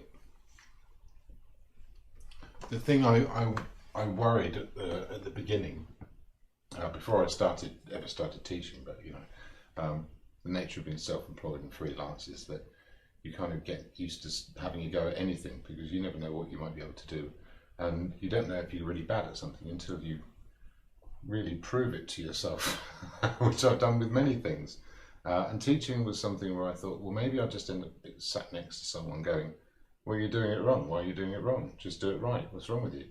You know, and because I think a lot of the time, if we can do something, we don't necessarily understand how we can do it. And so learning that was very interesting because it put me in touch with all sorts of ideas about how we learn and what we're actually doing when we're drawing, and how that can get interrupted by unhelpful habits. And actually it turns out those habits aren't unhelpful. Those habits are the habits that everybody needs to have in charge of their lives almost all of the time. And so switching them off is very, very difficult, and the more capable and together someone is, you know, the greater effort they have to go to switch those things off. So if you have a look at the little video, it talks about ideas of heuristics, about the shortcuts we have that mean I can drink out of a bottle without dribbling down myself. You get a 6-month-old baby to do that, it hasn't got a chance. Because it's hard won, that kind of habit. And so our ideas about the world will take over an awful lot of the time. So what I've found since I really got into teaching, and found out how much I enjoy it and how rewarding it is, and what I can bring to it, is that I found I ended up teaching people who were more successful than I was, people who are charge more for a commission than I do, who get more work, who are sort of more celebrated maybe, but they were having problems where they were hitting walls and they didn't know how to conquer that next plateau, and it's quite a bizarre thing when you end up teaching someone like that. And then I remembered someone had mentioned that Stevie Wonder still has singing lessons. Now it's, you think, well, if Stevie Wonder has singing lessons, surely we should all be listening to his singing teacher. But no, that's not the point. The point is it's an outside point of view that understands a whole breadth of something and can understand how it is you're doing something, can help you, can say, well, this is where you are and this is the direction you're going and this is the problem you're hitting and this is a workaround or this is the thing to practice. So in that sense, there is no beginner or intermediate or advanced with those concepts, with those basic things that you practice. Every artist does them all the time. If you're doing it for the first time, then it's really useful to have it taken apart and to isolate those practices and to simplify them. And if you're really, really practiced, it's really good to isolate those practices and simplify them. Just, because you know what it is you're working at, and you can be more aware of what it is you're doing at any point during a painting or a drawing. You can be going, oh, I'm doing that thing and I'm making that mistake, I must stop myself. So this was part of the interesting thing of doing these live streams as well, as I thought there is an internal dialogue that's happening all the time when I'm doing these. And yeah, it's an interesting thing. It's like I'm not in charge, really. Something else is in charge, and I'm trying to kind of control it remotely from my conscious brain, and it's quite a fun little dynamic when you think about it like that. So in terms of to improve, we need to understand ourselves better, and that's all this course is about. There are other teachers, good teachers, who will maybe take people on a step-by-step through, this is how I do this painting, so you're going to do this painting. And there are elements of that in the courses I teach. The New Oils class has a bit of that going on, just in terms of taking people all the way through a process. But the idea that everyone will go, well, that's how you paint and that's correct and that's what I'll do forever, is horrifying, frankly. It's a pathway to people saying, well, I'm going to try this, I'm going to introduce this technique or this material and change up what I do, and find that way to express yourself. And that for me is fundamentally what drawing is about. It's a way of relating to the world. It represents an understanding of the world which is different from the understanding we have the rest of the time. And anyway, I'm not going to do the whole thing. That's why I bothered to edit that video. And it took half a day to render. So I'm going to be, I think I'm going to be looking for some kind of help or patronage to upgrade my computer system, which is mostly sort of cheap stuff other people didn't want, that I somehow managed to fix or trick into. I've tricked a Mac Mini into thinking it's a much better computer than it really is, and every now and again it cottons on and goes, hang on, I'm not meant to be able to do this, and then it stops working. But most of the time I've got it going, which is why we've got 3 cameras. They're not perfectly in time, but you can't have everything. But this one, and this one, and the one I'm waving to you on now. They're all going in at once. But yeah, it takes a very long time to process video. I will never feel bad for boy racers. So yeah, I would recommend every artist finds time to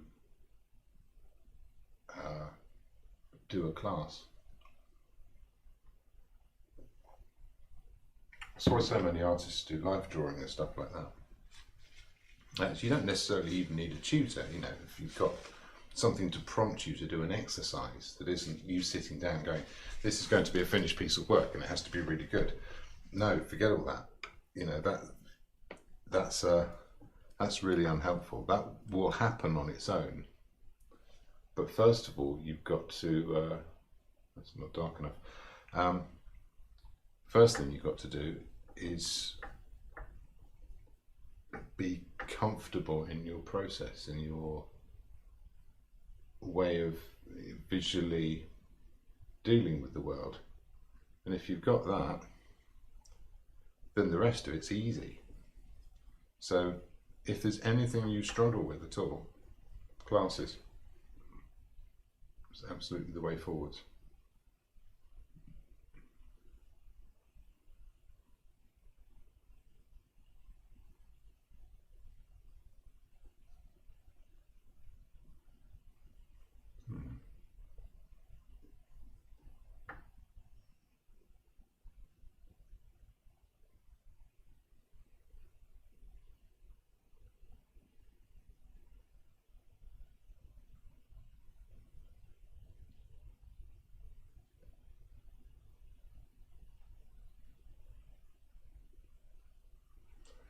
Okay, I'm going to mix a couple of, stop that in the oil by mistake. I'm going to mix a couple of flesh tones. I'm going to need a dark warm one, and that dark one is really just as dark as this area here. So this might be all I do tonight. So I've got some yellow ochre. I'm using a naphthol red, which I rather enjoy. Yeah, because it doesn't have the tinting strength of alizarin. And so you can kind of be a bit more slapdash when you're throwing colours together. That is a bit of alizarin.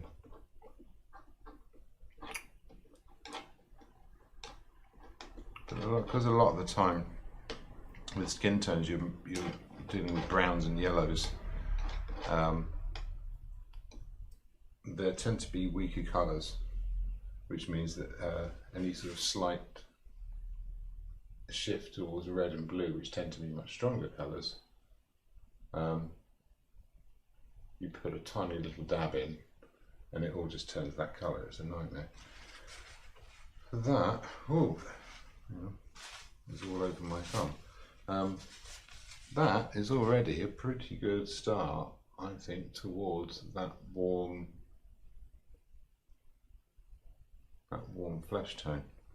It's greyer than that, but not much. That's a good start. I'm going to keep that as a reference colour, and then I'm going to mix two out of it. I'm going to mix a light one. Just going to go here.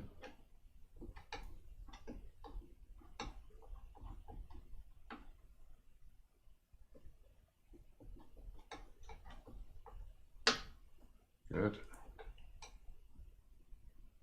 It's going to be even pinker.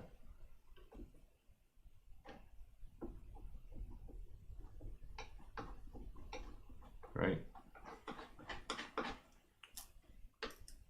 I'm going to mix a dark one. And quite often I do warm and cool as well, but just for starters this will do, I think. And that dark one, yeah, it's just for a little bit of that black I mixed earlier.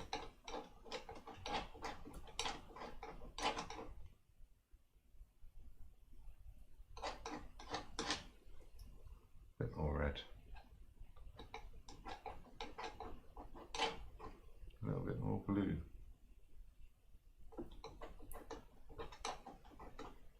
There we go.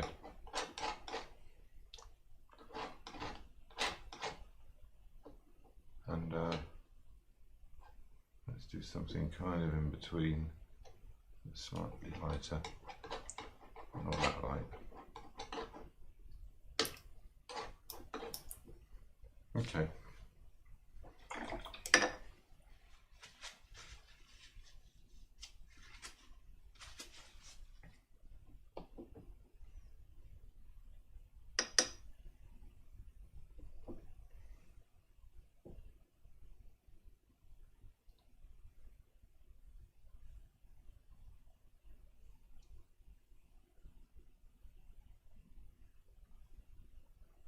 Okay, there's definitely a pinker red to come, but this will do for the moment.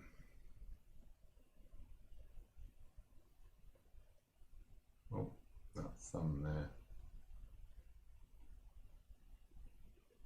Yeah, that'll do. What about that shadow there?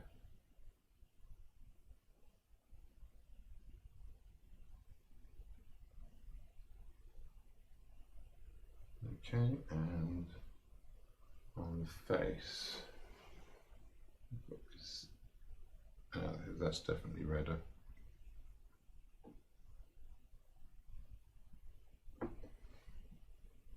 I've got these orangey red cheeks here. I've overdone that, I have overdone that.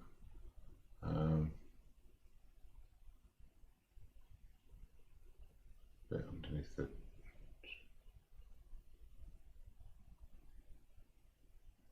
Yeah, a bit more of a tanned look going on here. Okay.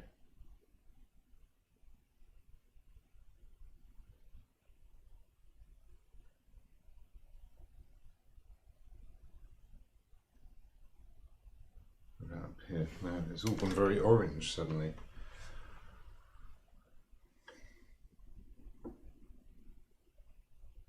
Looks a grey version of this, and a little bit of alizarin. So I'm starting to home in on my skin colours gradually, slightly. That's much more like it. Okay, so I'm trusting the drawing I had, but there's all these little changes I'm going to be making as I go along. Mostly I want to really get these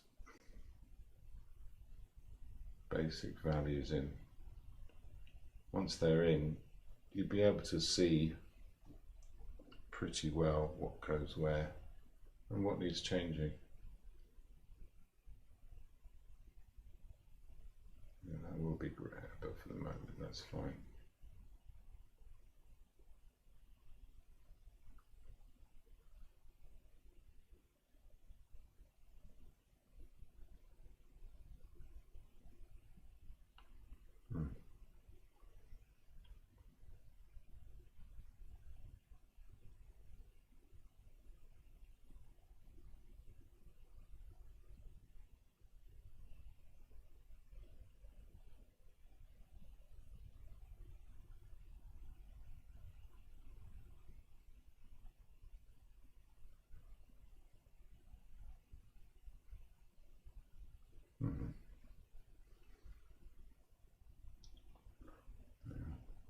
Pink elbows.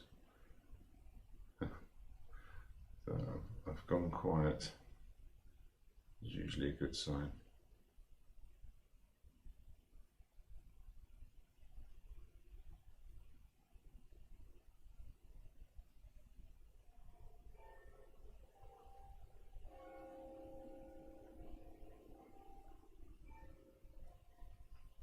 Yeah, back to the orange for the top of that arm.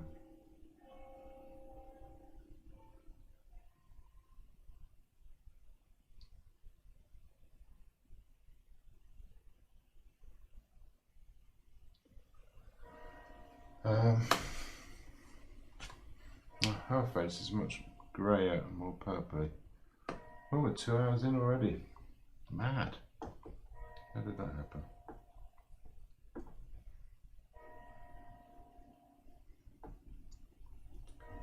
I'm going to do some of these shadow colours. Yeah, which are all going to be a lot warmer. and a bit redder. I started putting down.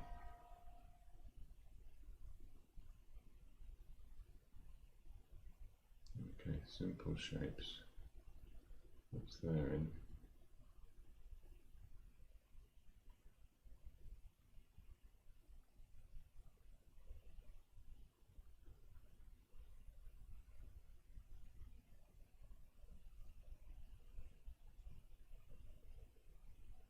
Okay.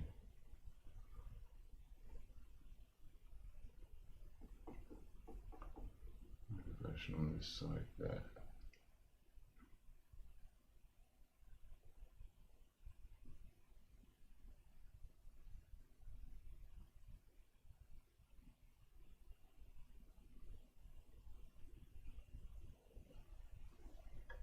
Cool.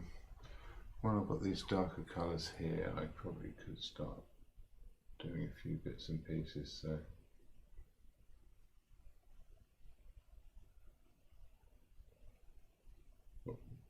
moustache bit,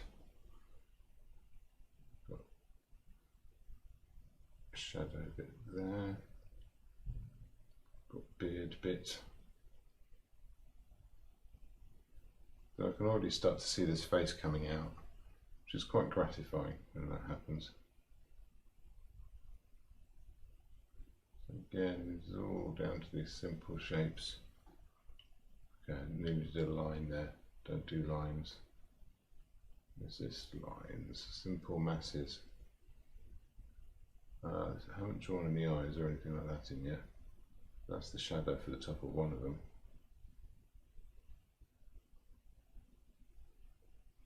That's the shadow on the side of the head there.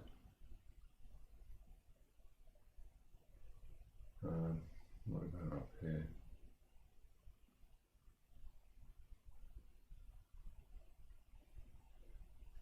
There you are. Go back to that orange. And a bit up here. The whole section of that with the neck folds. So I'm probably not going to make any friends by painting neck folds, but my brush speaks the truth. You just have to live with it.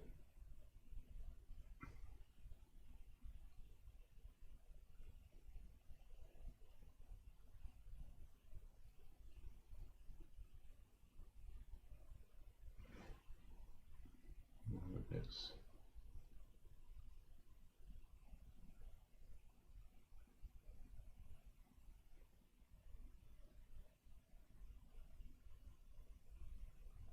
There's a really lovely feeling in this picture there. Really lovely expression. Oh, right, that was intense, but I've got some important marks in the places where they need to go. And no, I don't really feel bad for boy racers. I grew up in Essex, and I don't know if Essex invented the boy racer, but I'm certain they think they did, and if it turned out that that was true, they'd be really proud of it. So, but Southend, if you ever get a chance to go to Southend, it's fantastic. It's like it was designed by boy racers. It's just a long prom, with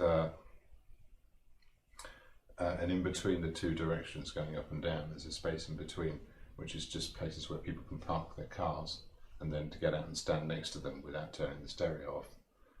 And then they just drive up and down, and there's a roundabout at each end.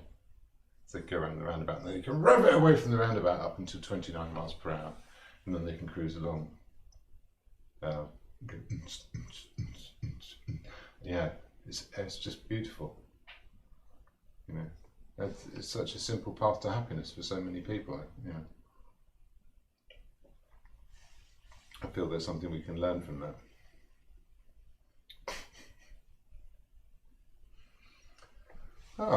Well, I think a couple of hours is enough now. I am going to do a little bit more just to finish simple blocking in.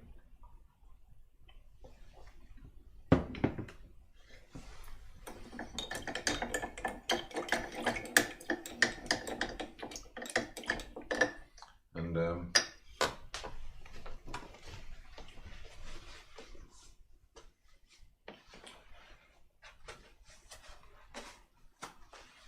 yeah, and then I'll let it dry. So I've got this colour. Where does that go? There's some in there. Yeah. So we can get some of these lovely shiny lights.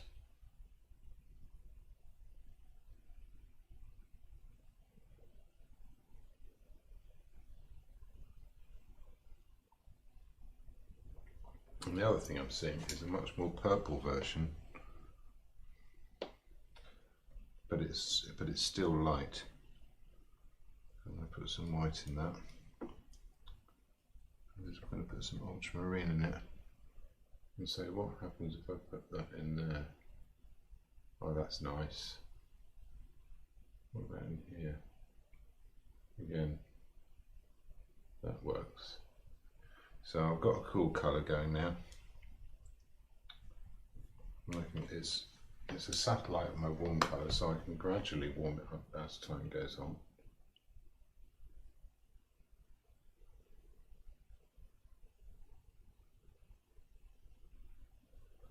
Okay,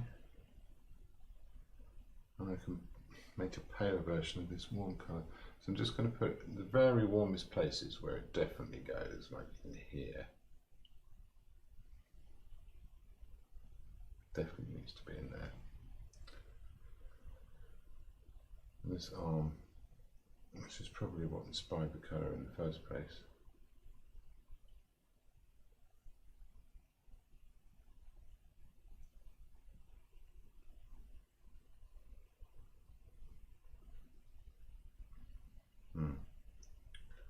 That elbow there.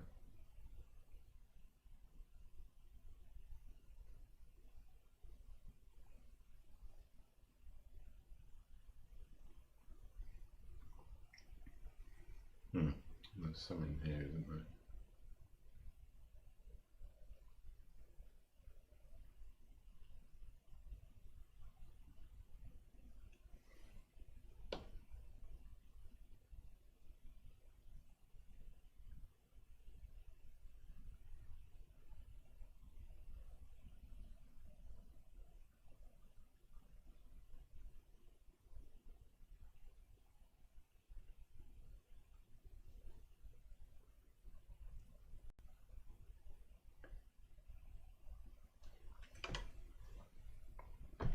Where else?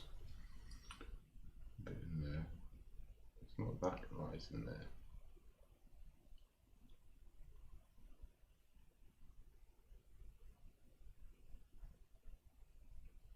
Right under the eye.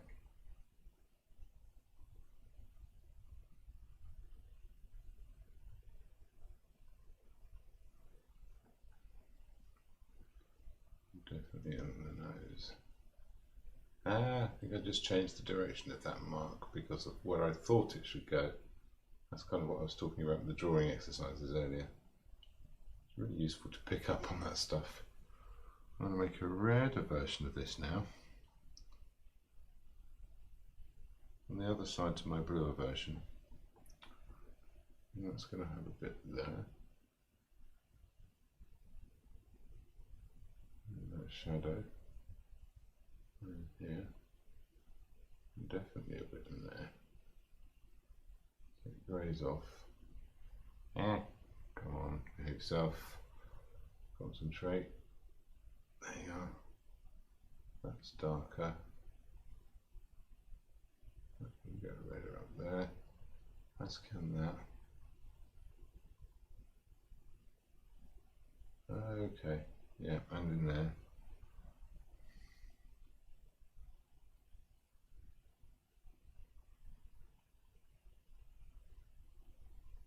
Underneath there. Is this redder? Well, it will be eventually.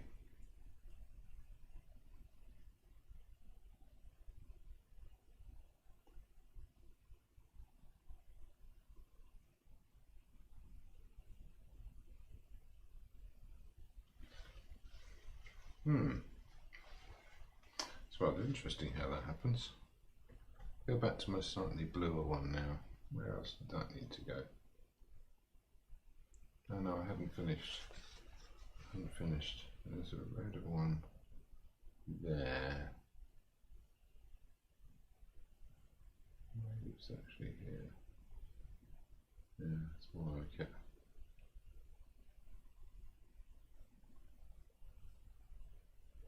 Okay, and back to the yellower one over this side. Which will do that highlight, yes. And this one.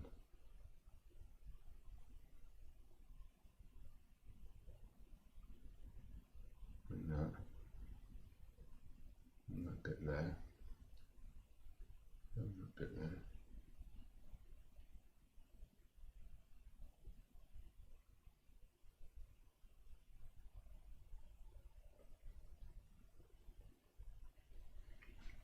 Okay, purpley one again. Is that over here? Yes.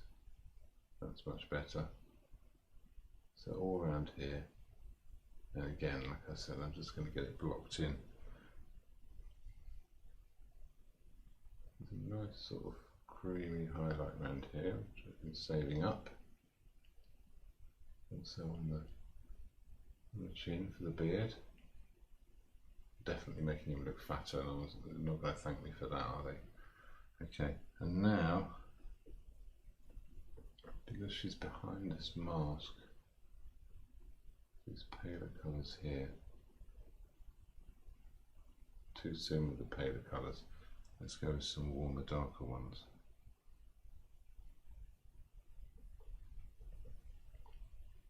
Mix it up a little bit, that purple. And it's all coming out really pale, which is interesting.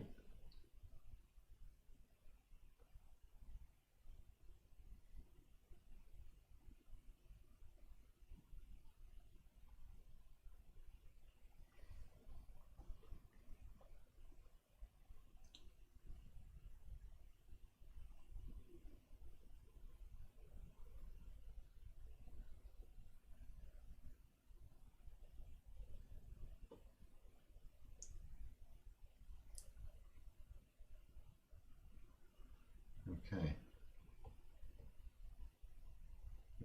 Is that too orange? Yes. A bit blue.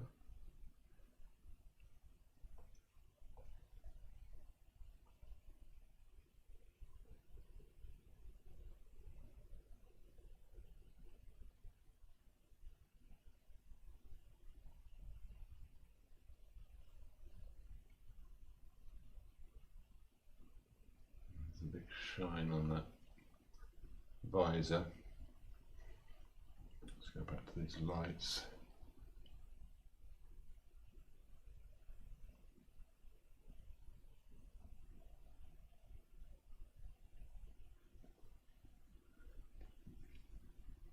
No, I'm definitely going to have to pink her up, just for the sake of being kind. Okay, well, while I go back to this skin colour, I can do things like whites of the eyes. Certainly in there.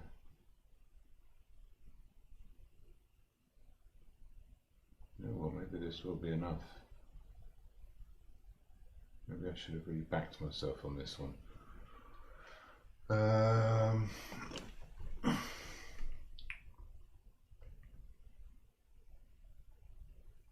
go for some paler, creamy colours here, shall we? There's maybe some there. Definitely some there. Let's block that in, the same thing. Definitely some in here. Most of that part of the forehead. Got that lovely shine at the top.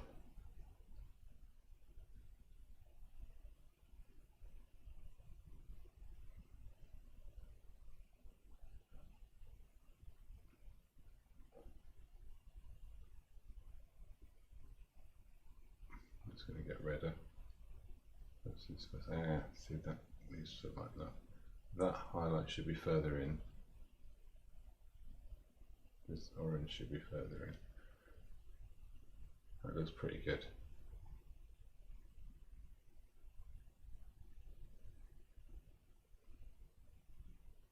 Okay, where was I? Teeth. Now teeth are a tricky one. For starters, it's sort of a warmer colour on the inside. We'll get some of this brown.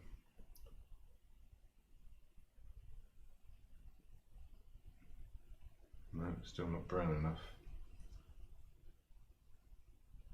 It just feels so wrong to paint someone's teeth brown, but there you go. That's how that works.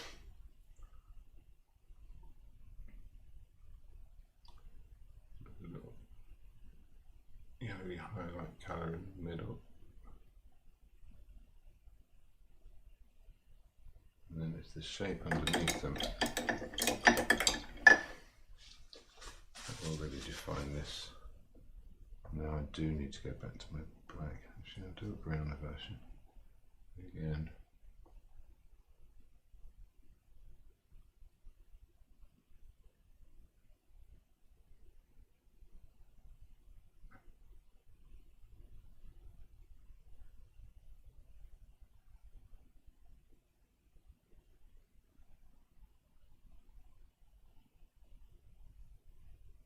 Okay, that's looking pretty good actually.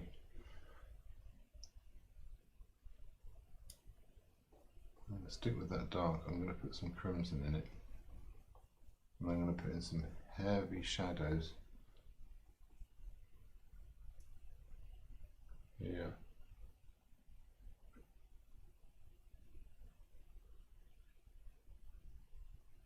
Here.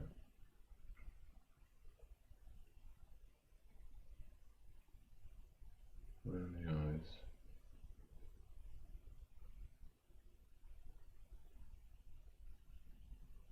Around her eyes.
Ah, it's amazing, isn't it? It's amazing how it happens. There's still actually some whole colours missing. One is this top lip here. It's got quite a few darks, but some of the lights are going to have to work into it afterwards. There we go, like that. And then these sort of warmer pinks. That gap under the nose.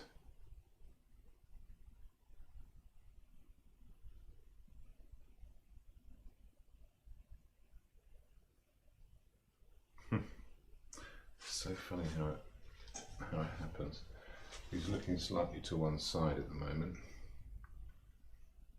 The teeth are too much.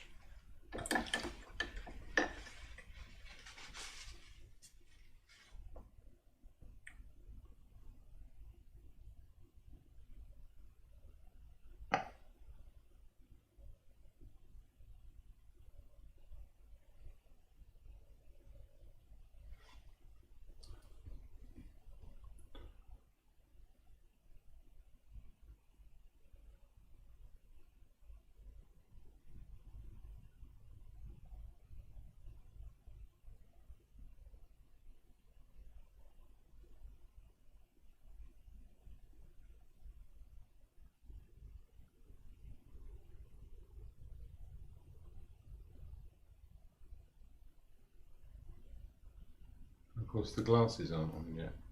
That'll come. been rather generous to the bags under his eyes too. But I kind of think they're a big part of it, you know. If someone's got that grin on their face and is hugging someone like that when they've got bags under their eyes from working in a hospital, I think that makes them a bit of a legend.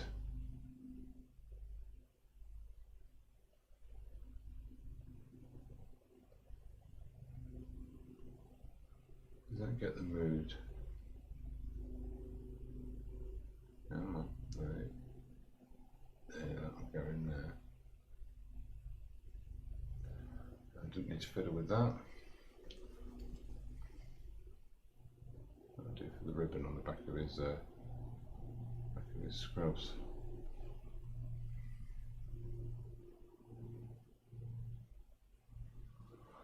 Does the job. Okay, the other thing is hair. The impression he rather likes his hair.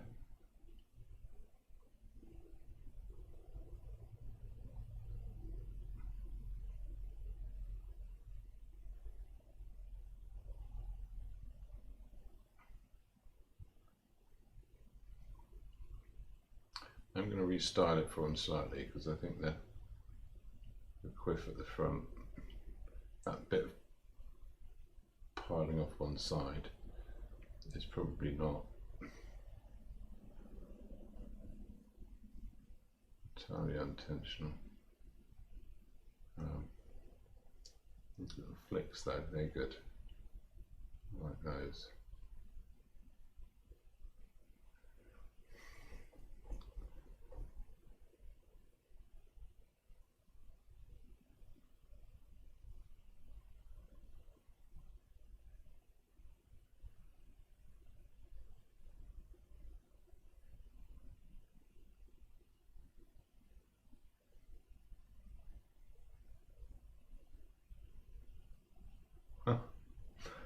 This has worked out rather well now.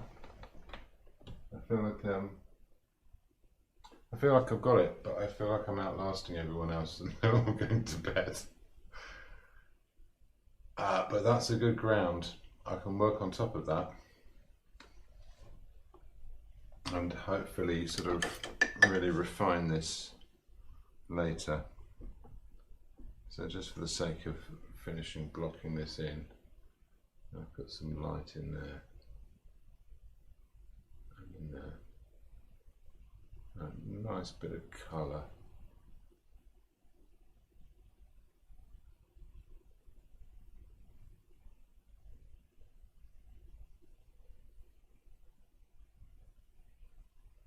Nice bit of colour to work on top of.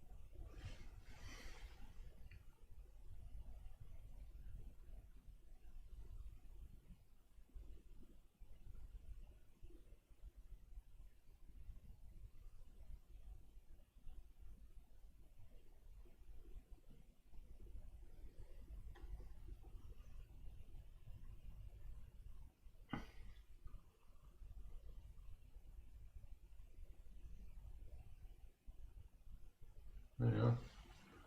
I think it's starting to come together. I want these things to be like a monument to what was done at this time by these people.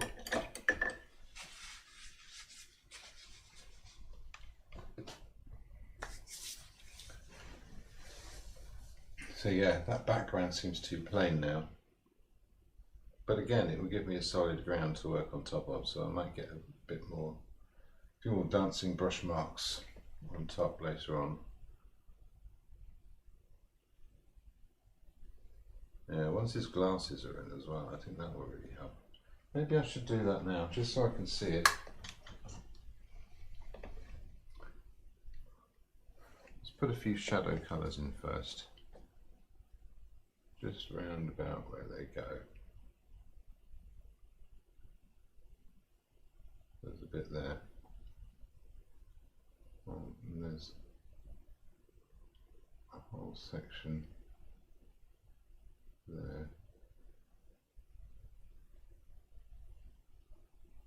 This whole bit.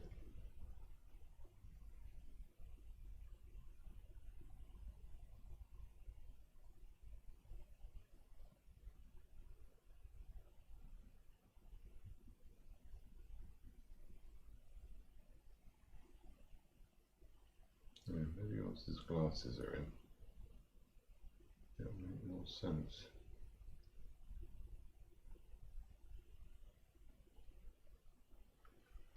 And some lights as well.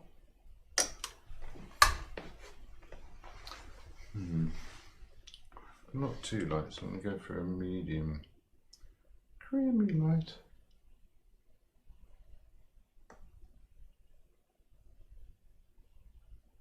Just on the top of that.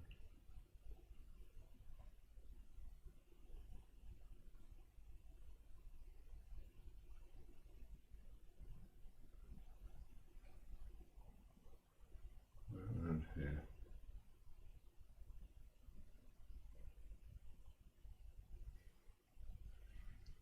Around there.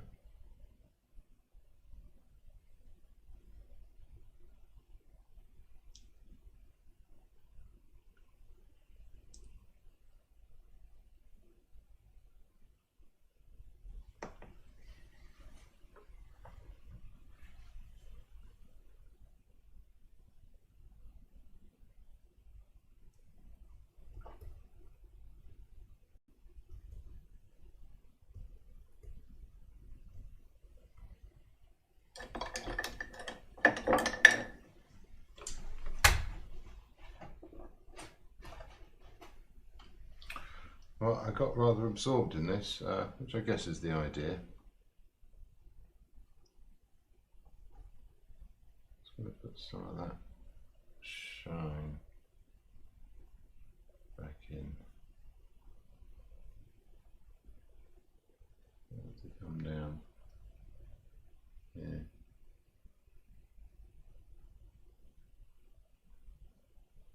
I want to work into this bit too.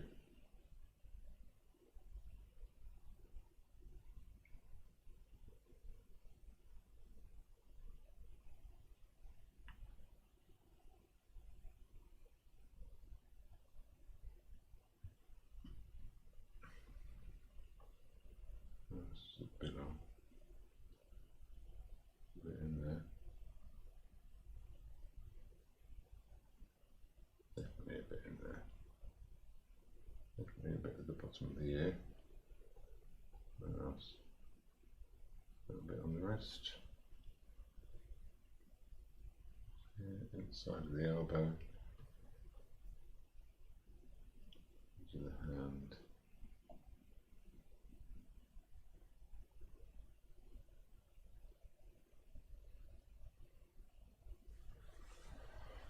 Yeah.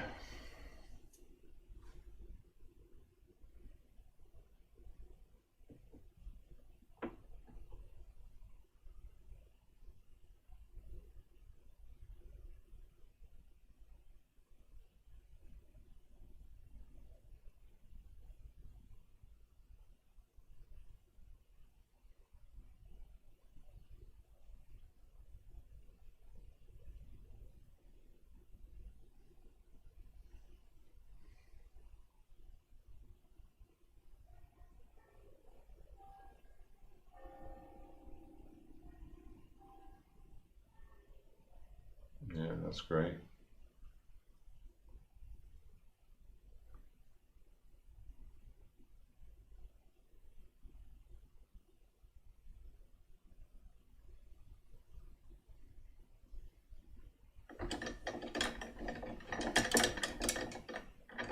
Lovely picture. I keep cleaning my brush to be the last thing, and then I spot something else.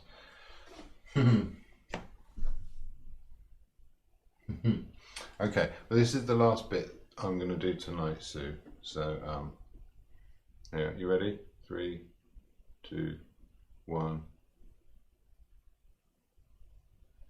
There we go. I'll give you a little close up.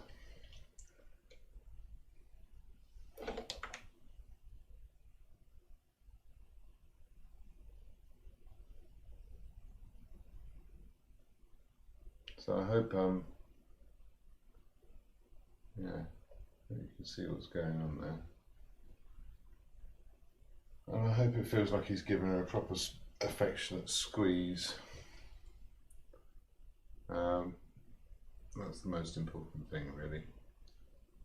The colours are much closer in real life. I'm realising something, so I'm going to have a little fiddle with calibrating this camera before the next go, I hope.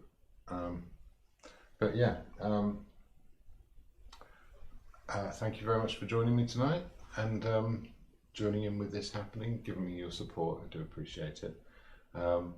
Drawing on Wednesday. You've still got 2 days to sign up. 12 weeks, do the neurology and the psychology and all the exercises, and it's just like being in the classroom, except you're at home, like, trying not to cry.